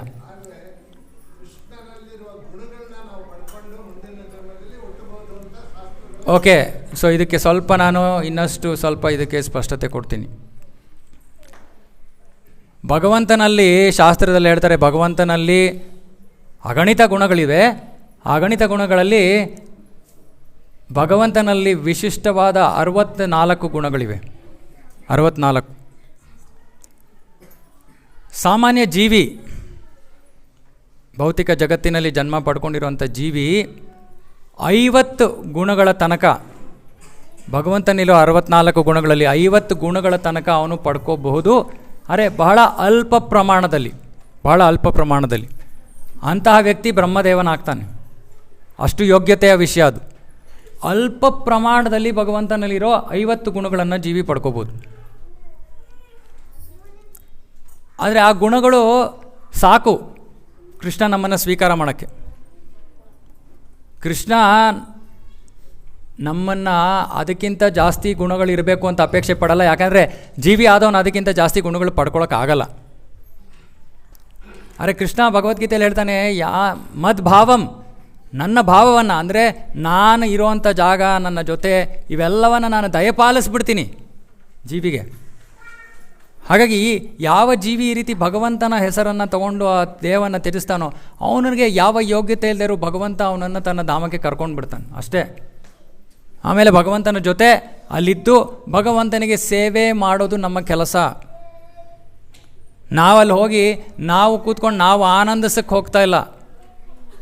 ನಮ್ಮ ಆನಂದ ಯಾವಾಗ ಭಗವಂತನಿಗೆ ಆನಂದ ಸಿಗುತ್ತೋ ಆವಾಗ ನಮಗೆ ನ್ಯಾಚುರಲ್ ಆನಂದ. ಯಾಕೆ? ನಾವು ಅವನ ಅಂಶ. ಅವನು ಸಂತೋಷ ಆದರೆ ನಮಗೆ ಸಂತೋಷ. ಜೀವಿ ಅನುಭವಿಸೋವಂಥ ವಿಷಯ ಅದು. ಹಾಗಾಗಿ ನಮ್ಮ ಜೀವನದ ಗುರಿ ಇರೋದು ಭಗವಂತನ ನಾಮವನ್ನು ನಾನು ಸ್ಮರಣೆ ಮಾಡೋರು ಏನಾಗುತ್ತೆ, ನಾನು ಭಗವದ್ ಧಾಮಕ್ಕೆ ಹೋಗ್ಬಿಟ್ಟು ಭಗವಂತನಿಗೆ ಅಲ್ಲಿ ಸೇವೆ ಮಾಡ್ತೀನಿ. ಅವಾಗ ಕೃಷ್ಣನ ಜೊತೆಗೆ ನಾವಿರ್ತೀವಿ, ಕೃಷ್ಣ ನಮ್ಮ ಪಕ್ಕ ಇರ್ತಾನೆ, ಅವನಿಗೆ ಬೇಕಾಗಿರೋ ರೀತಿಯಲ್ಲಿ ನಾವು ಸೇವೆಯನ್ನು ಮಾಡ್ತೀವಿ. ಬೇರೆ ಏನೂ ಇಲ್ಲ ನಮ್ಮ ಜೀವನದ ಉದ್ದೇಶ, ಇದೊಂದೇ. ಅರೆ ಕೃಷ್ಣ ಇದೊಂದನ್ನು ಹೇಳೋದಕ್ಕೆ ಇಷ್ಟೊಂದು ಶ್ಲೋಕಗಳನ್ನು ಕೊಟ್ಟಿದ್ದಾನೆ. ಯಾಕೆ? ನೇರವಾಗಿ ಅದನ್ನು ಹೇಳಿದ್ರೆ ನಾವು ಸ್ವೀಕಾರ ಮಾಡಲ್ವಲ್ಲ, ತುಂಬ ಬುದ್ಧಿವಂತರು ನಾವು. ಅದೇ ಕೃಷ್ಣ ಹೇಳ್ತಾನೆ, ಕರ್ಮ ಇದೆಯಪ್ಪ, ಕರ್ಮಫಲ ಇದೆ, ಸಾಯಬೇಕು, ಈ ಎಲ್ಲ ವಿಷಯಗಳನ್ನು ಕೊಡ್ತಾ ಇದ್ದಾನೆ. ಸ್ವಲ್ಪ ಎಚ್ಚರಗೊಳ್ಳಬೇಕು ಅಂತ. ಆದರೆ ಅಂತಿಮವಾಗಿ ಎಲ್ಲ ಶಾಸ್ತ್ರದ ಮೂಲ ಇದೇ ವಿಷಯ, ಕೃಷ್ಣನ ಭಕ್ತರಾಗಬೇಕು ನಾವು ಅಷ್ಟೇ. ನಾನು ಮುಂಚೆನೇ ಹೇಳಿದ್ದೀನಿ, ಕೃಷ್ಣ ಅಂದರೆ ನೀವು ನಾರಾಯಣ, ನರಸಿಂಹ, ವಾಮನ, ವರಾಹ, ಯಾರೇ, ನಿಮ್ಮ ರಾಮ, ಪರಶುರಾಮ, ಯಾರನ್ನಾದರೂ ನೀವು ಆರಾಧನೆ ಮಾಡ್ಕೊಳ್ಳಿ, ನಿಮ್ಮಿಷ್ಟ ಅದು. ನಮ್ಮ ಹೃದಯ ಕೃಷ್ಣನ ಹತ್ರ, ನಿಮ್ಮ ಹೃದಯ ಎಲ್ಲಿದೆಯೋ ಅಲ್ಲಿರಲಿ. ಅರೆ ವಿಷ್ಣು ತತ್ವ ಇರಬೇಕದು, ವಿಷ್ಣು ತತ್ವ, ಜೀವತತ್ವ ಅಲ್ಲ. ನಾನು ಮುಂಚೆನೇ ಹೇಳಿದ್ದೀನಿ, ಬ್ರಹ್ಮನಿಂದ ಹಿಡಿದು ಎಲ್ಲ ದೇವತೆಗಳು ಜೀವತತ್ವ. ಅವರಿಗೆ ಜನ್ಮ ಇದೆ, ಮರಣ ಇದೆ. ನಮಗಿಂತ ಭಾಳ ಶ್ರೇಷ್ಠ ಜೀವಿಗಳು. ಆದರೆ ಅವರು ದೇವರಲ್ಲ, ಅವರು ಶ್ರೇಷ್ಠ ಜೀವಿಗಳು. ಈ ಭೌತಿಕ ಜಗತ್ತನ್ನು ನಡೆಸೋಕ್ಕೆ ಭಗವಂತ ಆರಿಸ್ಕೊಂಡಿರುವಂಥ ಏಜೆಂಟ್ಸ್, ಕಾರ್ಯಕರ್ತರು. ಸುಮ್ಮನೆ ಭಗವಂತ ಅವರನ್ನು ಆರಿಸ್ಕೊಂಡಿದ್ದಾನ? ಇಲ್ಲ, ಬಹಳ ಯೋಗ್ಯತೆ ಇರುವಂತಹ ಜೀವಿಗಳು. ಆದರೆ ಅವರು ದೇವರಲ್ಲ, ಅವರು ಭಗವಂತ ಅಲ್ಲ. ಅವರು ಕೂಡ ಭಗವಂತನ ಆರಾಧನೆಯಲ್ಲಿ ತೊಡಗಿದ್ದಾರೆ. ಭಗವಂತನ ಸೇವೆ ಮಾಡೋಕ್ಕೋಸ್ಕರ ಅವರು ಈ ಸ್ಥಾನವನ್ನು ತೊಗೊಂಡಿರೋದು. ವಿಷ್ಣು ಯಾವುದೇ ವಿಷ್ಣುವಿನ ರೂಪವನ್ನಾದರೂ ಕೃಷ್ಣನ ರೂಪವನ್ನು ನಾವು ನಮ್ಮ ಆರಾಧ್ಯ ದೇವರಾಗಿ ಇಟ್ಕೋಬೋದು, ಅವರನ್ನು ಆರಾಧನೆಯನ್ನು ಮಾಡ್ಬೋದು. ಅವರ ಯೋಚನೆ ನಮ್ಮ ಜೀವನದ ಅಂತ್ಯದಲ್ಲಿ. ಭೀಷ್ಮ ದೇವರು, ನಿಮಗೆ ನೀವೆಲ್ಲ ಕೇಳಿದಿಲ್ಲ, ಶಾಂತಿ ಪರ್ವ ಮಹಾಭಾರತದಲ್ಲಿ ಭೀಷ್ಮ ಹೇಗೆ ಸಾಯೋದು? ಶರಗಳ ಮೇಲೆ, ಬಾಣಗಳ ಮೇಲೆ ಮಲಗಿದ್ದಾರೆ. ಹೇಗಿರ್ಬೋದು? ನಾವು ಕರ್ಲಾನ್ 8 ಇಂಚ್ ಮೇಲೆ ಮಲ್ಕೊಂಡು ಇಲ್ಲಿ ನೋವು ಅಲ್ಲಿ ನೋವು ಅಂತೀವಿ. ಅವನು ಬಾಣಗಳ ಮೇಲೆ ಮಲ್ಕೊಂಡ್ಯಾರೆ. ಮಲ್ಕೊಂಡು ಕೂಡ ಎಷ್ಟು ಸಂತೋಷ, ಅಯ್ಯೋ ನನ್ನ ಪ್ರಿಯ ಭಗವಂತ ನನ್ನ ಮುಂದೆ ಬಂದು ನಿಂತಿದ್ದಾನಲ್ಲ ಅಂತ ಕೃಷ್ಣನ ನೋಡಿ ಸಂತೋಷವಾಗಿ ಅದ್ಭುತವಾದ ಶ್ಲೋಕಗಳಿಂದ ಕೃಷ್ಣನ ಗುಣಗಾನ ಮಾಡ್ತಾರೆ ಭೀಷ್ಮ. ಆ ಸಮಯದಲ್ಲಿ ಕೃಷ್ಣ ಹಸನ್ಮುಖನಾಗಿ ಮುಂದೆ ನಿಂತಿದ್ದಾನೆ.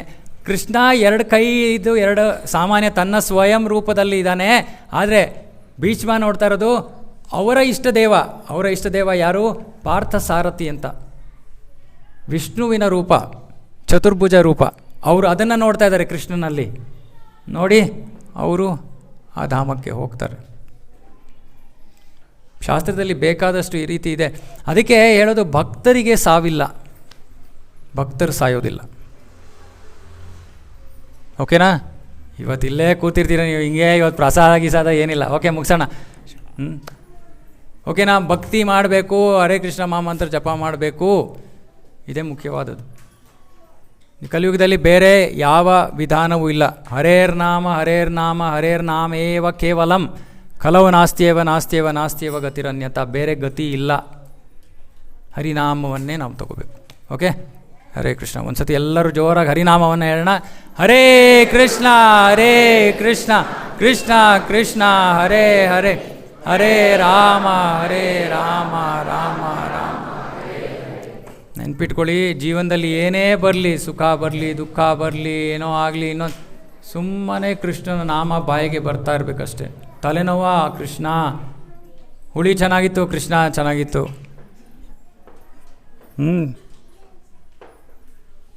ಏನಿದ್ರೂ ಕೂಡ ಕೃಷ್ಣನ ನಾಮ ಬರಬೇಕು. ಅದು ನಮ್ಮ ಜೀವನದ ಸಾಧನೆ. ಹರೇ ಕೃಷ್ಣ.